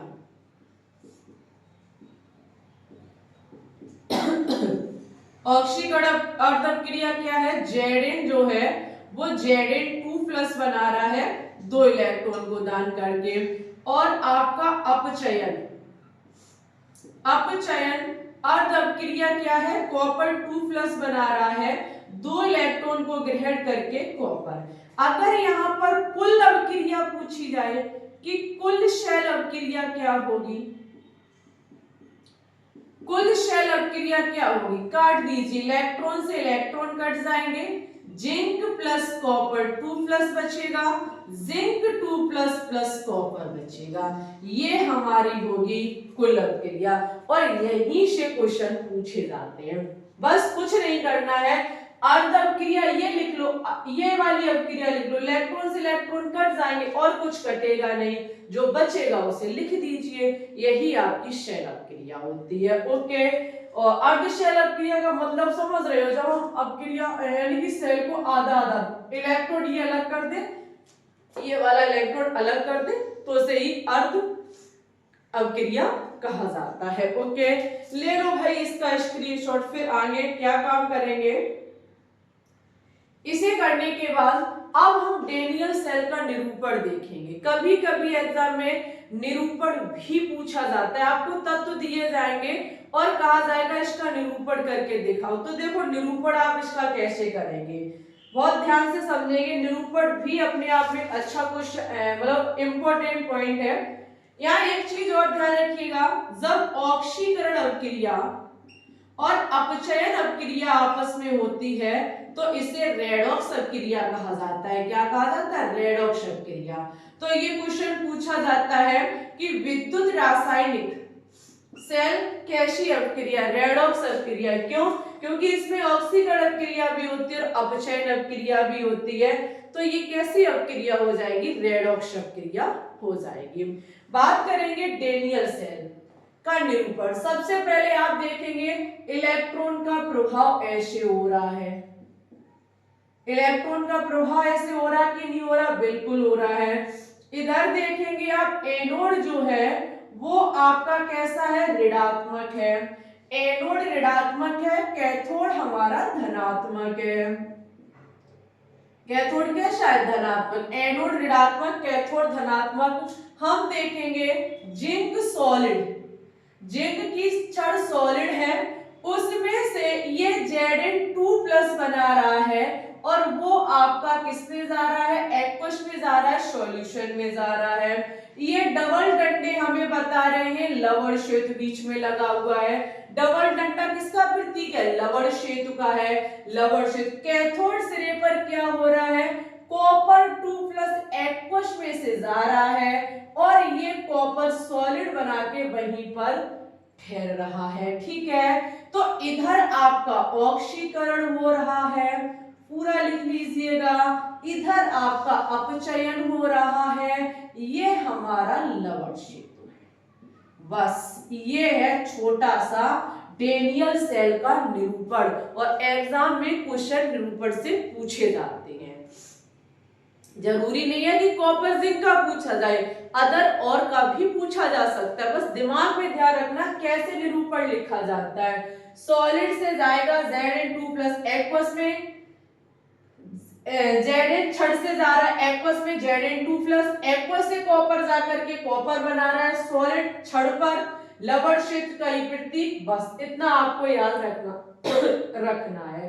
यहाँ पर लवण क्षेत्र के काम क्या है, तो लवण क्षेत्र सबसे पहले उदासीनता बनाए रखता है। लवण क्षेत्र हटाने पर वोल्टता शून्य हो जाती है। अगर हम लवण क्षेत्र हटा देंगे परपथ ही पूर्ण नहीं होगा, और परपथ पूर्ण नहीं होगा तो आप समझ रहे हैं कि वो सेल काम ही नहीं करेगा। तो अगर हम लवण क्षेत्र को हटा दें तो वोल्टता अपने आप कैसी हो जाएगी, शून्य हो जाएगी। परपथ को पूर्ण करने में, यही परपथ को पूर्ण कर रहा है, जो रास्ता है उसको पूर्ण कर रहा है। ओके, यहां विद्युत रासायनिक सेल थी। अच्छा, अब एक प्रश्न ये है कि कॉपर ने ही इलेक्ट्रॉन क्यों ग्रहण किए और जिंक ने ही क्यों इलेक्ट्रॉन दान किए? हम कैसे जान पाएंगे किसने ग्रहण किए? हम कैसे जान पाएंगे कि कौन ग्रहण करेगा कौन दान करेगा? ये तो चलो बुक में था तो हमने सीख लिया, आपने सीख लिया। अदर का हम कैसे पता कर पाएंगे कि कौन सा कितना वोल्ट पैदा कर रहा है, किसका अपचयन हो रहा है, किसका ऑक्सीकरण हो रहा है? एक ये अपने आप में बहुत अच्छा सवाल है, कैसे पता किया जा सकता है कि कौन ऑक्सीकरण करेगा कौन अपचयन करेगा, कौन कितनी वोल्ट को उत्पन्न करेगा? गैल्वेनोमीटर हमें यहाँ क्या बताएगा, इलेक्ट्रॉन का प्रभाव कितना वोल्ट पैदा हो रहा है। तो ये वोल्टता पैदा करने के लिए गैल्वेनोमीटर तो लगा लिया हमने, तब तो पता कर लेंगे, लेकिन एग्जाम में थोड़ी हमारे पास गैल्वेनोमीटर रखा होगा, हम तुरंत जिंक डाले कॉपर डालो ले बनाई शर्त तुरंत पता कर लिया, नहीं। इसके लिए स्टडी ही करनी पड़ेगी अभी फिलहाल। तो इसके लिए होगा क्या, मानक इलेक्ट्रोड बनाया जाएगा। मानक इलेक्ट्रोड से पता किया जाएगा कौन अपचयन कर रहा है कौन ऑक्सीकरण कर रहा है, किसका वोल्ट कितना है किसका वोल्ट कितना है। मानक इलेक्ट्रोड में होता क्या है, हाइड्रोजन के अर्ध सेल को मानक इलेक्ट्रोड के रूप में प्रयुक्त किया जाता है, इसका विभव शून्य माना जाता है।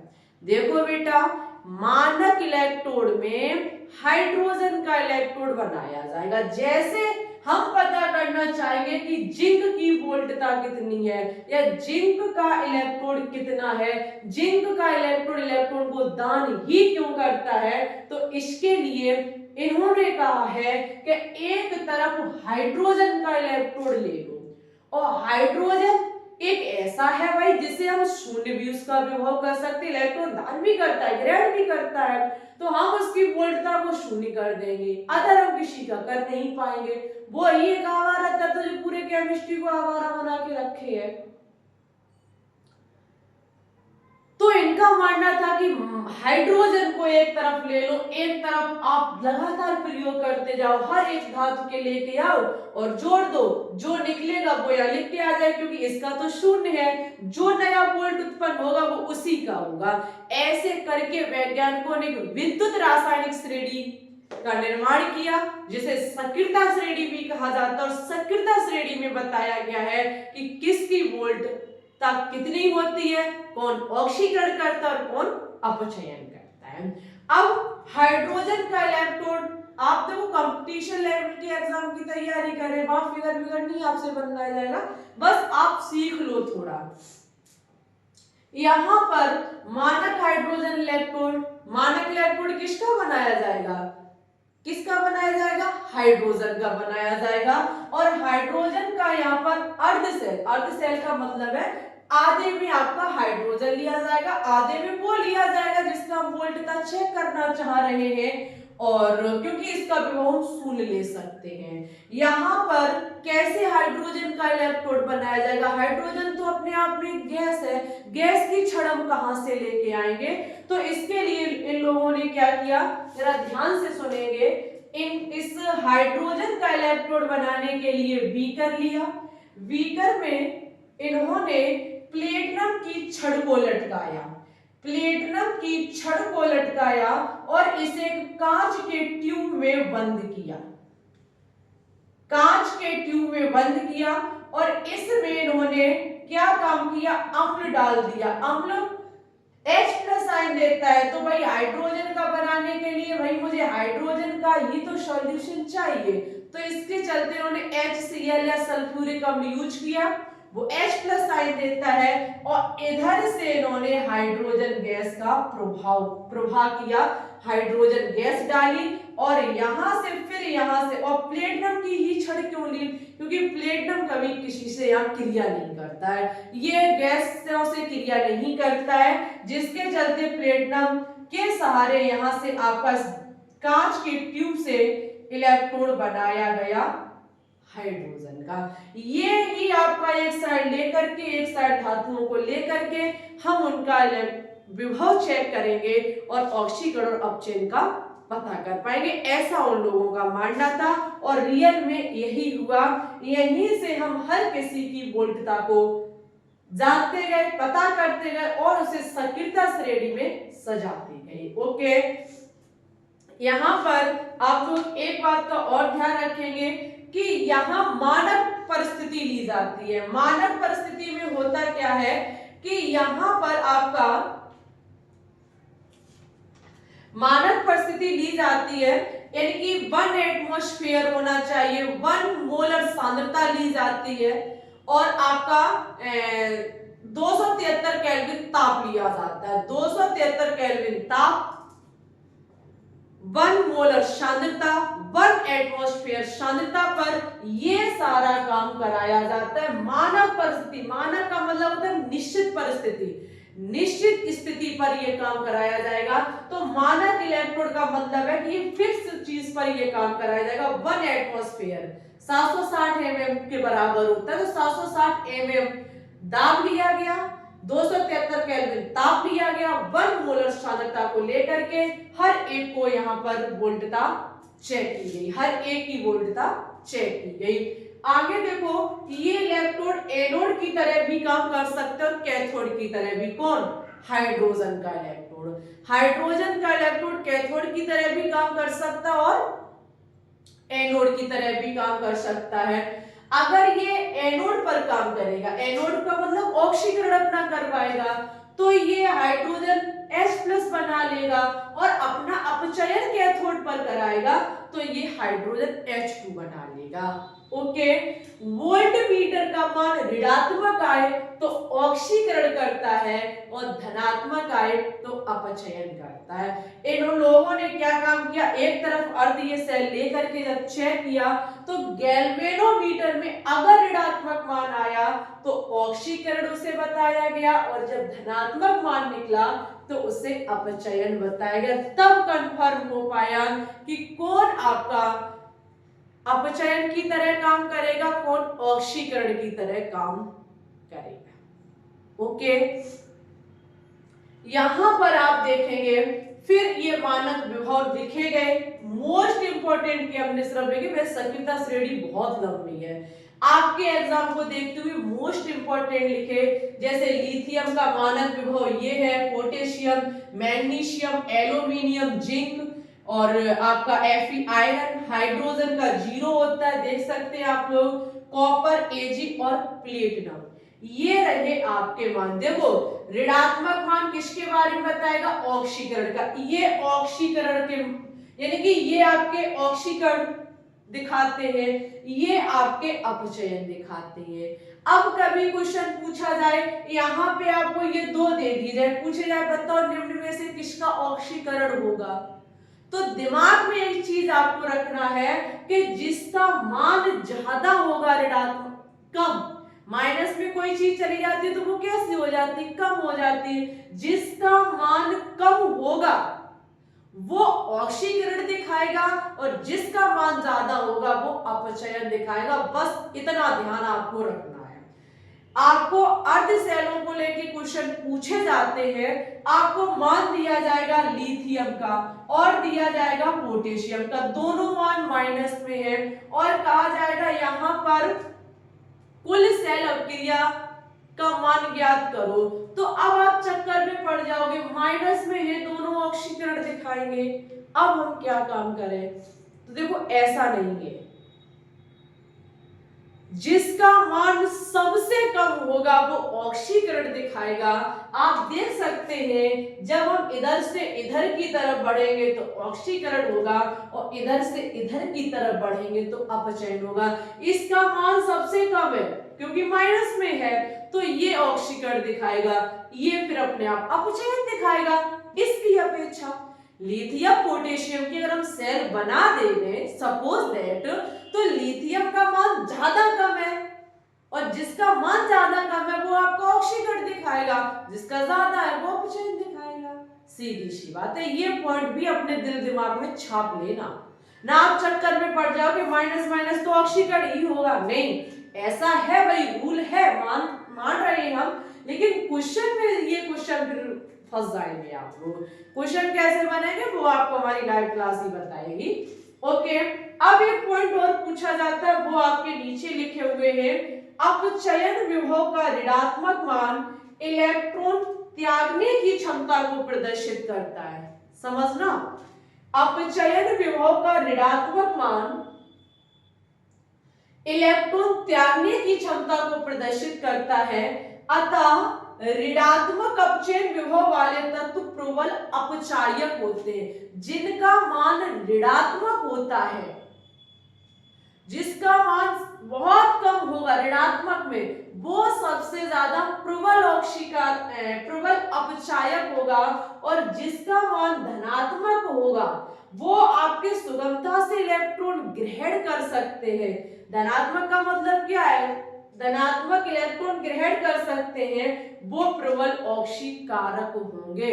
यहां से तो पक्का एक क्वेश्चन पूछा जाता है, माइनस में मान आपको दिए जाएंगे, सभी पूछा जाएगा प्रबल ऑक्सीकारक प्रबल अपचायक का पता करो, तो माइनस में जो सबसे ज्यादा मान होगा। अब इसमें देखा जाए तो माइनस में मान इसका ज्यादा है, लेकिन वैसे कहिए संख्या तो जय सबसे कम है। हम उस तरीके से आपको बता रहे हैं, माइनस में जो नंबर ज्यादा लिखा होगा उसकी अपचायक क्षमता सबसे ज्यादा होगी, फिर उसी क्रम में आप सजाते जाइएगा। ये क्वेश्चन वेरी इंपॉर्टेंट है, इस पे स्टार लगा लो, ठीक है। जो आपका अतः ऋणात्मक अपचयन विभव वाले, ऋणात्मक अपचयन विभव वाले प्रबल अपचायक होते हैं और धनात्मक वाले प्रबल ऑक्सीकारक होते हैं, ठीक है। हमें उम्मीद है कि यहां तक आपको चीजें बहुत पसंद आई होंगी। अब आपका बचा हुआ है नेर-नेस्ट समीकरण, कोल-राउश का नियम और कुछ विद्युत अपघटन से संबंधित नियम हैं और उसके बाद बैठियां। बस एक बार और बोर्ड भरेंगे और खासे खल्लास कर देंगे इस चैप्टर को। फिर आपका नेक्स्ट चैप्टर आएगा जो है रासायनिक बलगत की, अपने आप में एकदम झक्कास, मुझे बहुत अच्छा लगता है वो चैप्टर। हमें सभी चैप्टर अच्छे लगते हैं, नया सीखने को मिले, सब अच्छे हैं। अब जब यही मन में है अरे बहुत कठिन है कैसे पढ़े, तो वो वैसे भी अपने आप में कठिन लगे, वो तो कहना ही क्या उसका। फिलहाल कोई ना, आप लोग पहले इसकी स्क्रीनशॉट लीजिए और रिक्वेस्ट है भाई लाइक कर देना, चैनल पर न्यू है तो सब्सक्राइब कर लीजिएगा, दोस्तों के साथ शेयर कर दीजिएगा और जल्दी से लीजिए। फिर हम आगे देखेंगे नेर-नेस्ट समीकरण। आज के बाद नेर-नेस्ट समीकरण भी आपको बहुत सरल लगेगा, लीजिए स्क्रीनशॉट। तो अब हम किस पे बात करने जा रहे हैं? नेर-नेस्ट समीकरण पर। ये अपने आप में बहुत अच्छा टॉपिक है। आज से पहले शायद आप इसे नहीं सीख पाए होंगे, लेकिन आज सीख जाएंगे। यहाँ देखेंगे नेर-नेस्ट समीकरण का जो रियल में फॉर्मूला है जिसको लेके हम न्यूमेरिकल सॉल्व करते हैं, वो आपका है ई सेल बराबर E nought cathode minus E nought anode minus 0.0591 upon n log ऑक्सीकरण की सांद्रता बटे अपचयन की सांद्रता, या हम कह सकते हैं एनोड की सांद्रता बटे कैथोड की सांद्रता। इसे निकालने का जो असल में फॉर्मूला है वो है ई सेल बराबर E nought cell minus RT upon NF ln anode की सांद्रता बटे कैथोड की सांद्रता। यहां से नेरनेस्ट समीकरण निकाला जाता है। नेरनेस्ट समीकरण जो है वो आपका ई सेल क्या है, ई सेल यहां पर है सेल विभव, ई सेल क्या है सेल विभव, ई नॉट सेल क्या है मानक सेल विभव। एक बात और हम आपसे कहना चाहेंगे, अगर कोई चीज इस प्रकार से लिखी है तो ये मानक परिस्थिति में नहीं है, और अगर उस पर नोट लगा है तो इसका मतलब है ये चीज मानक में ली गई है। मानक का मतलब है परिस्थिति आपकी क्लियर है कि 1 एटमॉस्फेयर होगा और 298 केल्विन ताप होगा और वहां पर 1 मोलर की सांद्रता ली जाएगी, उसे कहा जाता है मानक परिस्थिति। तो यहां पर देखेंगे आप लोग, तो यहां आपका ई सेल सेल विभव, ई नॉट सेल मानक सेल विभव और आर का मतलब गैस स्थिरांक, टी का मतलब तापमान, एन का मतलब स्थानांतरित किए गए इलेक्ट्रॉन और एफ का मतलब होता है 1 फेराडे। 1 फेराडे का मान 96,500 होता है। आप बहुत अच्छे से इस चीज को जानते होंगे, इतनी तो स्टडी करी होगी आप लोगों ने। आर का मान 8.314 होता है, टी 298 केल्विन, क्योंकि हम मानक में बात कर रहे हैं। एन सेम रहेगा, एफ का मान 96,500 होता है। एल को हम लॉग में चेंज करेंगे, जब हम इसे लॉग में चेंज करते हैं तो 2.303 का हमें मल्टीप्लाई करना पड़ता है। यहाँ AC का मतलब समझ रहे हो, A फॉर एनोड और C फॉर कॉन्सेंट्रेशन। कॉन्सेंट्रेशन को हिंदी में सांद्रता कहा जाता है, यानी कि एनोड की सांद्रता बटे कैथोड की सांद्रता। इस चीज को हमने थोड़ा शॉर्ट में लिख दिया।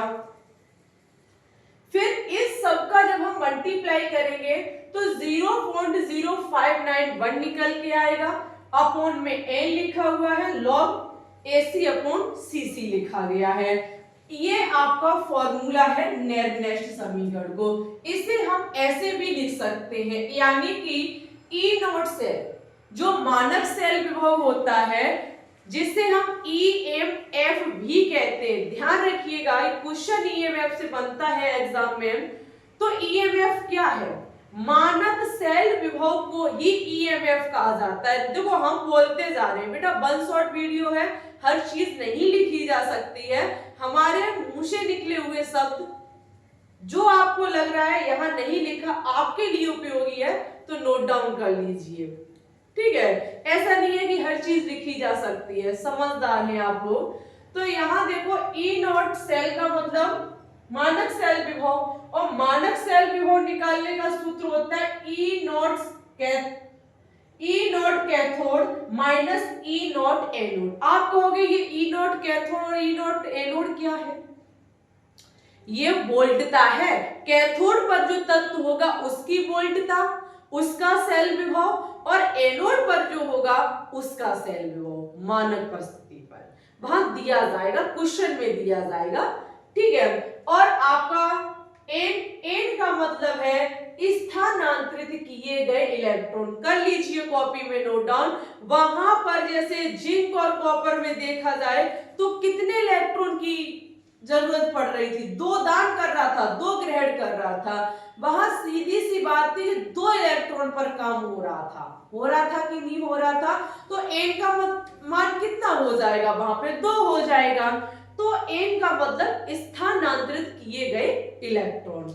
और ऑक्सीकरण की सांद्रता का मतलब एनोड की सांद्रता, अपचयन की सांद्रता का मतलब कैथोड की सांद्रता। ये है हमारा नेरनेस्ट समीकरण। अब बात है सेल का विद्युत वाहक बल या सेल विभव। सेल का विद्युत वाहक बल या सेल विभव, इसे ही EMF बोला जाता है, ठीक है। इसे ही EMF एफ बोला जाता है। इसे निकालने का तरीका क्या होता है, तो सेल विभव ई सेल बराबर होता है ई कैथोड माइनस ई एनोड। कैथोड पर अपचयन, एनोड पर ऑक्सीकरण। अपचयन ऑक्सीकरण कैसे निकालेंगे, सक्रियता श्रेणी हमें बताएगी। जिसका मान माइनस में ज्यादा होगा देखा जाए वो ऑक्सीकरण दिखाएगा, जो प्लस में ज्यादा होगा वो अपचयन दिखाएगा। यहाँ पर अगर पूछता मानक सेल विभव तो कुछ नहीं, E nought cell minus E nought cathode minus E nought anode हो जाता, बस नॉट लग जाता। मानक का मतलब नॉट। एग्जाम अगर आपसे मानक शब्द दे रहा है तो समझ जाइएगा ई नॉट की क्वेश्चन बात कर रहा है, ई सेल की बात नहीं कर रहा है, फिर वो ई नॉट सेल की बात कर रहा है। मानक बस यही हमें बता रहा है। ओके, अब एक टॉपिक है गिब्स ऊर्जा, गिब्स एनर्जी। अच्छा टॉपिक है, क्वेश्चन भी अच्छे खासे पूछे जाते हैं। ये आपका गिब्स ऊर्जा, वैसे तो गिब्स ऊर्जा डेल्टा जी है, ठीक है, लेकिन हम यहाँ पे मानक परिस्थिति में बात कर रहे हैं। अगर शब्द मानक ना लिखे तो आप वो डेल्टा जी अकेला लिख सकते हैं, और मानक है तो डेल्टा जी नॉट लिख सकते हैं। तो डेल्टा जी नॉट बराबर होता है माइनस की N F E nought cell. E nought cell का मान आप कहां से लाएंगे, यहां से लाएंगे। E nought cell minus E nought cathode minus E nought anode कर देंगे। एफ का मान कहां से लाएंगे, 96,500 होता है, पहले से फिक्स है। एन का मतलब स्थानांतरित किए गए इलेक्ट्रॉन, जो यहाँ एनोड और कैथोड पर काम कर रहा होगा उसमें कितने इलेक्ट्रॉनों का वो स्थानांतरण कर रहा है वो न्यूमेरिकल में देखते ही आपको पता चल जाएगा। वहां से आप एन का मान लिख देंगे। एन का मतलब स्थानांतरित इलेक्ट्रॉन होता है। ओके, एक चीज भी इंपॉर्टेंट है, अगर डेल्टा जी का मान ऋणात्मक होता है तो वो स्वतः प्रक्रम है। अगर डेल्टा जी का मान धनात्मक है, साफ हो गया, अगर डेल्टा जी का मान कैसा है, धनात्मक है, तो अश्वता प्रक्रम होगा, और अगर डेल्टा जी का मान 0 है तो वो साम्य अवस्था में होगा। यहां से भी क्वेश्चन पूछे जाते हैं। डेल्टा जी का मान ऋणात्मक तो आपका स्वतः प्रक्रम, धनात्मक तो अश्वता प्रक्रम, 0 तो साम्य अवस्था। ओके, यहां तक हमें उम्मीद है आपको अच्छा लगा होगा।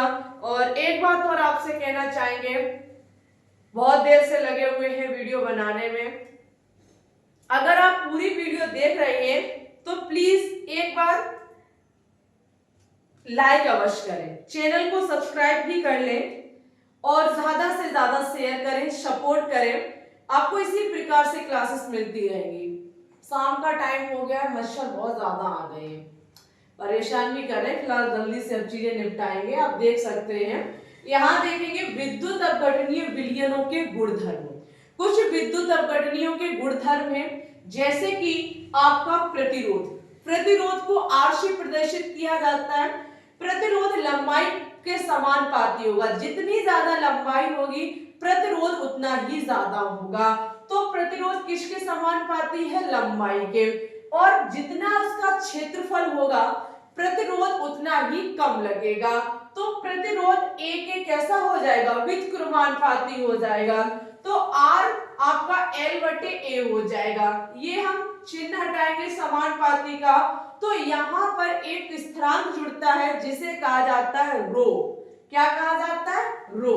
ये आपका रो स्थिरांक है, ठीक है। आर प्रतिरोध है, रो को हम विशिष्ट प्रतिरोध कहते हैं या प्रतिरोधकता भी कहा जाता है। रो को विशिष्ट प्रतिरोध या प्रतिरोधकता कहा जाता है। एल का मतलब है लंबाई, ए का मतलब है क्षेत्रफल। इसका मात्रक ओम होता है, किसका, प्रतिरोध का। प्रतिरोध का मात्रक ओम होता है। मच्छर ज्यादा परेशान करेंगे अब, चलो कोई ना। यहाँ नेक्स्ट है आपका विशिष्ट प्रतिरोध। अब विशिष्ट प्रतिरोध क्या है, आपका विशिष्ट प्रतिरोध रो है, तो रो बराबर आपका क्या हो जाएगा, यहां से निकाल लीजिए, रो बराबर आर ए अपॉन एल हो जाएगा। इसका मात्रक ओम इंटू मीटर होता है। चालकत्व, चालकत्व आपका, चालकत्व का मतलब क्या हो जाएगा, जाएगा चालकता, और चालकता प्रतिरोध के विद्युतक्रमानुपाती होती है। प्रतिरोध जितना ज्यादा लगेगा वो चीज उसमें कम यानी कि उसमें चीजें विद्युत धारा का प्रभाव कम हो पाएगा, सीधी सी बात है। तो ये आपका चालकत्व इसके कैसा हो जाएगा, विद्युतक्रमानुपाती हो जाएगा। आर का हम मान रख देंगे तो रो एल अपॉन ए हो जाएगा, जहां चालकत्व सी बराबर ए अपॉन रो एल हो जाएगा। इसका मात्रक बहुत इंपॉर्टेंट है, किसका, चालकत्व का। चालकत्व का मात्रक ओम इनवर्स या म्यू या सीमेंस होता है। कहीं एस दिखाई दे इस चैप्टर में तो अदर मान मत निकाल लेना, एस फॉर सीमेंस है यहाँ पे, ओके। वहीं पे हम देखेंगे विशिष्ट चालकत्व। विशिष्ट चालकत्व जो होता है वो विशिष्ट प्रतिरोध के विद्युतक्रमानुपाती होता है, किसके, रो के। विशिष्ट चालकत्व जिसे कप्पा से प्रदर्शित किया जाता है, ये कप्पा जो है वो आपका विशिष्ट प्रतिरोध के विद्युतक्रमानुपाती होता है। विशिष्ट प्रतिरोध का हम मान रख देंगे तो कप्पा बराबर एल अपॉन आर ए निकल के आएगा, और इसका मात्रक ओम इनवर्स सेमी इनवर्स होता है, म्यू सेमी इनवर्स होता है, साइमन सेमी इनवर्स होता है, किसका, विशिष्ट चालकत्व का, ओके। एक टॉपिक है मोलर चालकता, यहां से न्यूमेरिकल पूछे जाते हैं। मोलर चालकता बराबर फॉर्मूला होता है लेमडा एम बराबर कापा। कापा क्या है, विशिष्ट चालकत्व इनटू 1000 बटे एम, एम फॉर मोलरता, ओके। इसका मात्रक siemens metre square mole inverse होता है। तुल्यांकी चालकता आपका लेमडा ई क्यू से प्रदर्शित किया जाता है। कापा विशिष्ट चालकत्व into 1000 upon N, N for नॉर्मलता होता है। इसका मात्रक ओम इनवर्स सेमी स्क्वायर या सीमेंस मीटर स्क्वायर होता है, ओके। यहाँ कोई चीजें ऐसी नहीं है जो समझाई है, फॉर्मूला है, याद आपको करने पड़ेंगे। जो मीन्स था वो हम समझा रहे हैं आपको कि कैसे किसके विद्युतक्रमानुपाती किसके समानुपाती है ये चीजें। अब आया है भाई लास्ट टॉपिक, बेहतरीन टॉपिक और अपने आप में कठिन लगने वाला टॉपिक, पढ़ने पर सरल लगने वाला टॉपिक, कोलराउस का नियम। देखो बेटा हमारे प्यारे विद्यार्थियों, आपका एक और बचा हुआ है टॉपिक जो है बैटरियां।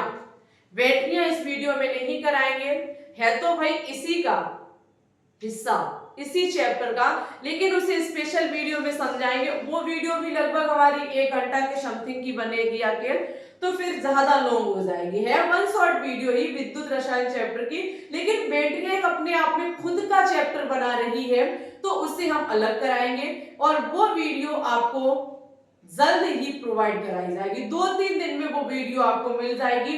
बैटरियां, सभी बैटरियां एक बार में खासे खल्लास करेंगे और कोलराउस के नियम के बाद हमारा विद्युत रसायन चैप्टर यही कंप्लीट होता है।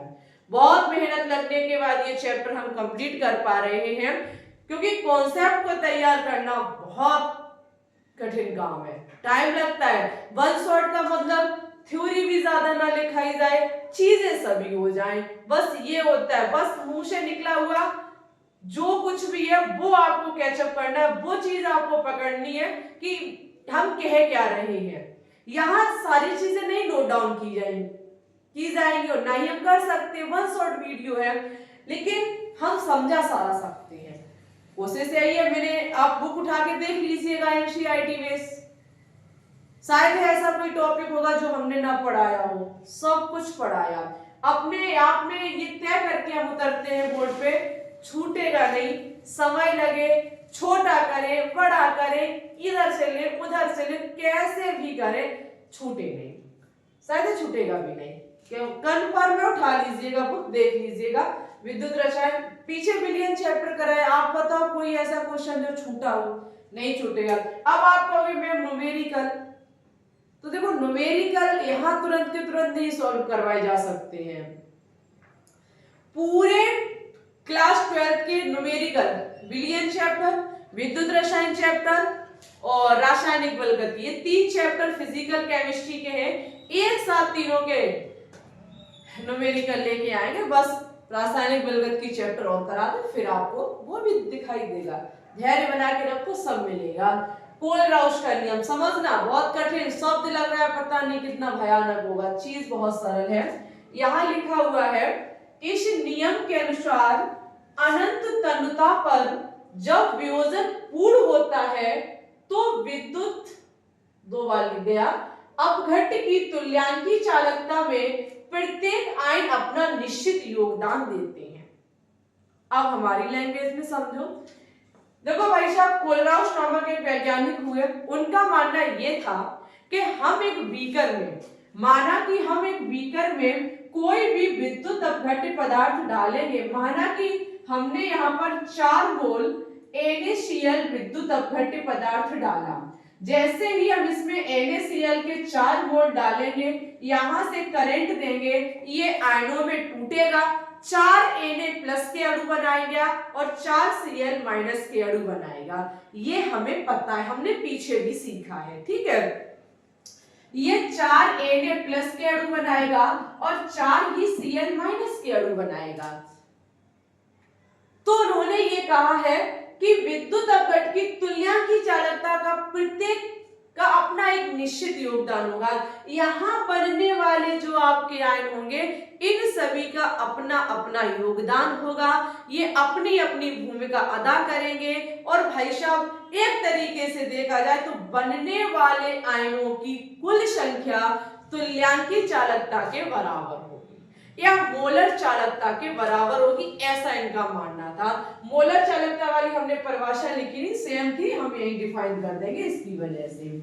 इनका कहने का मतलब बस इतना ही था कि अगर हम विद्युत अपघट्य पदार्थ को डाल करके करंट दे रहे हैं, वो आयनों में टूटेगा। जब वो आयनों में टूटेगा तो Na+, 4 बनेंगे, Cl-, Cl-, 4 बनेंगे। हर एक का योगदान अलग अलग होगा। अगर इनको देखा जाए तो इनका कुल योगदान जो होगा वो तुल्यांकी चालकता के बराबर होगा या मोलर चालकता के बराबर होगा। ओके, लेकिन उससे पहले शब्द जुड़ गया अनंत तन्यता। यही क्वेश्चन पूछा जाता है कि कोलराउश का नियम किस पर लागू होता है। ऑप्शन मिलता है अनंत तन्यता पर। ये भाई है क्या शब्द अनंत तन्यता?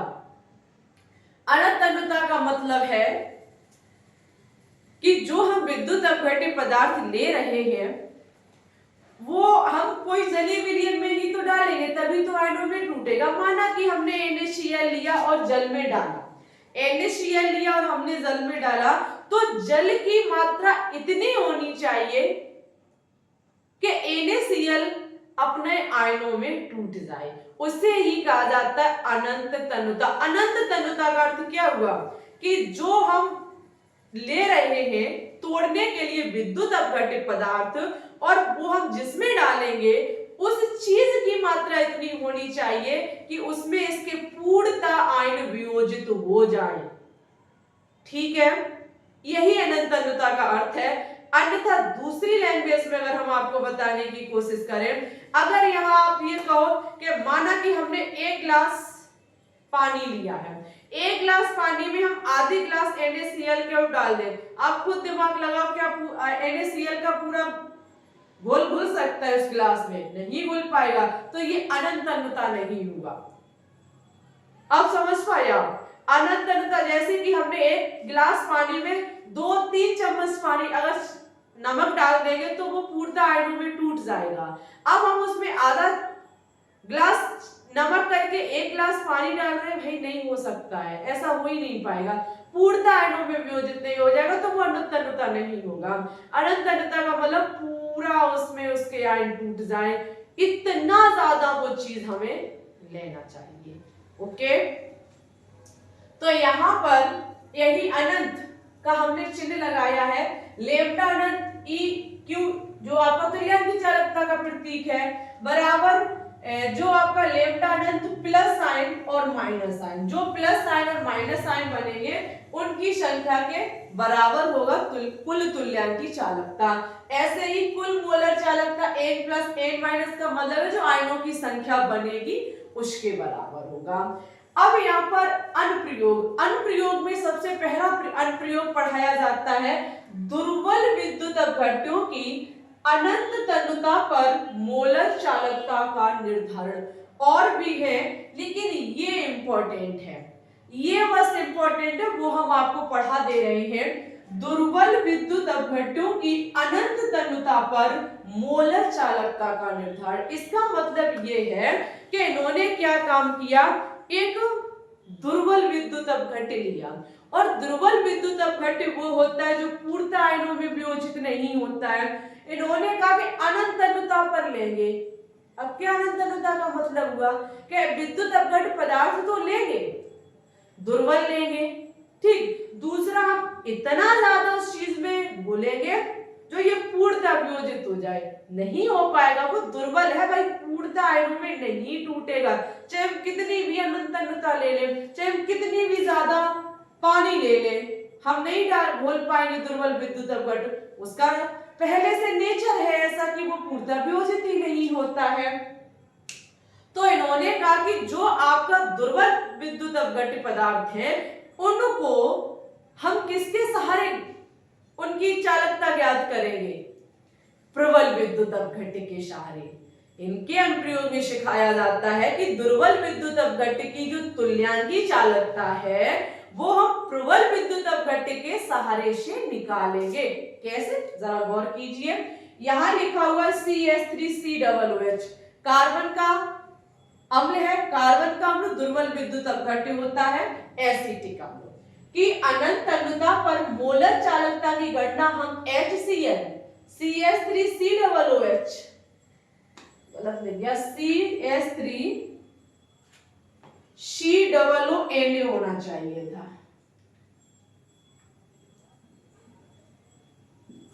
और है आपका NaCl,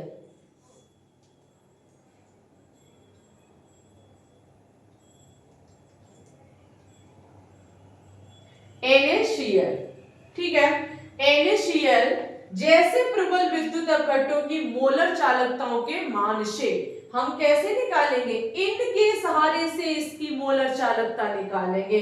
देखिएगा, जब हम CH3COOH को तोड़ेंगे तो आपको पता है ये आयनों में तो टूटेगा लेकिन पूर्णतः नहीं टूटेगा। आप लिख लो, पूर्णतः नहीं टूटेगा, पूर्णतः नहीं ये आयन देगा, ठीक है। जबकि HCl CH3COONA NaCl ये पूर्णतः आयनों में वियोजित हो जाएंगे। अब हम इनके सारे इसकी ज्ञात करेंगे तुल्यांकी चालकता। ये नहीं, ये तो तीन आपके पूर्णतः टूटेंगे लेकिन ये वाला पूर्णतः नहीं टूटेगा। इसकी मोलर चालकता या इसकी तुल्यांकी चालकता हम इनके सहारे ज्ञात करेंगे। कैसे, यहां ध्यान देंगे आप लोग, लेम्डा एम अनंत। अच्छा, CH3COOH किसमें टूटा पहले, CH3COO माइनस में, और आपका लेम्डा एम अनंत H प्लस में। अब इनके सहारे ज्ञात करने के लिए आप ये देखिए CH3COO आपको कहां से मिल पाएगा, तो आप देखेंगे ये CH3COO हमें मिला है लेम्डा एम अनंत CH3COONA से, यहीं से तो मिला है। वहीं पे H प्लस हमें कहां से मिल सकता है, तो H प्लस हमें HCl से मिल सकता है। तो लेम्डा एम HCl से हमें मिल गया H प्लस। अब हमें ये ओनली इतना यहाँ चाहिए था, ओनली इतना यहाँ चाहिए था, चाहिए क्या नहीं, NaCl। जो नहीं चाहिए वो आप बाहर निकाल दीजिए NaCl। बस यही हमारी एसिटिक अम्ल की कुल मोलर चालकता हो जाएगी। ऐसे ज्ञात की जाती है विद्युत अपघट्य पदार्थों की मोलर चालकता। मच्छर हद से ज्यादा हो गई है, समझ पा रहे हो। अब ऐसे क्वेश्चन पूछे जाते हैं, मिलेंगे आपको लाइव क्लास में क्वेश्चन लगाने के लिए।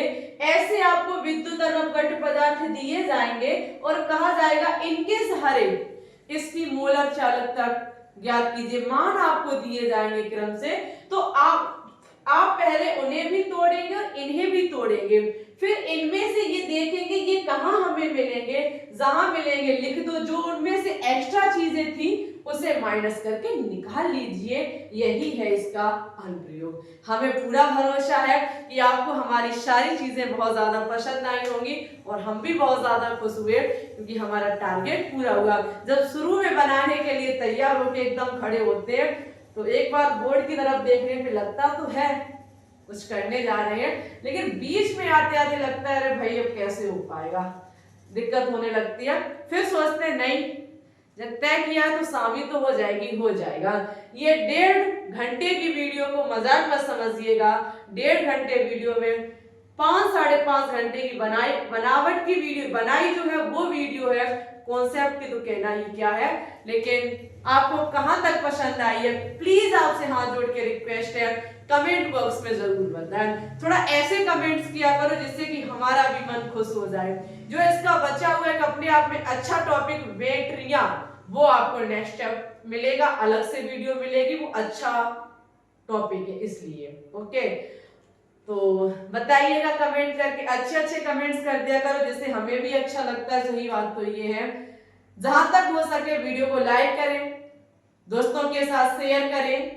चैनल पे न्यू है तो प्लीज इसे सब्सक्राइब अवश्य कर लें। आप हमें इंस्टा पर भी फॉलो कर सकते हैं और हमसे Telegram channel global science I2 पर भी जुड़ सकते हैं।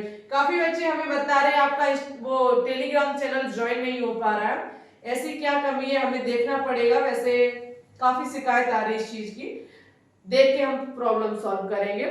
फिलहाल बस पढ़ते रहो, आगे बढ़ते रहो, ऊंचाइयों को छूते रहो। नेक्स्ट वीडियो तभी मिलेगी जब आप कमेंट्स करेंगे और हमारा मानना है कि 2-4 दिन में आपको नेक्स्ट वीडियो देने का हमारा प्लान है। अभी चलो फिर ठीक है, पढ़ते रहिए। Take care, bye bye, thanks for watching this video. जय हिंद, जय भारत, ऑल द बेस्ट।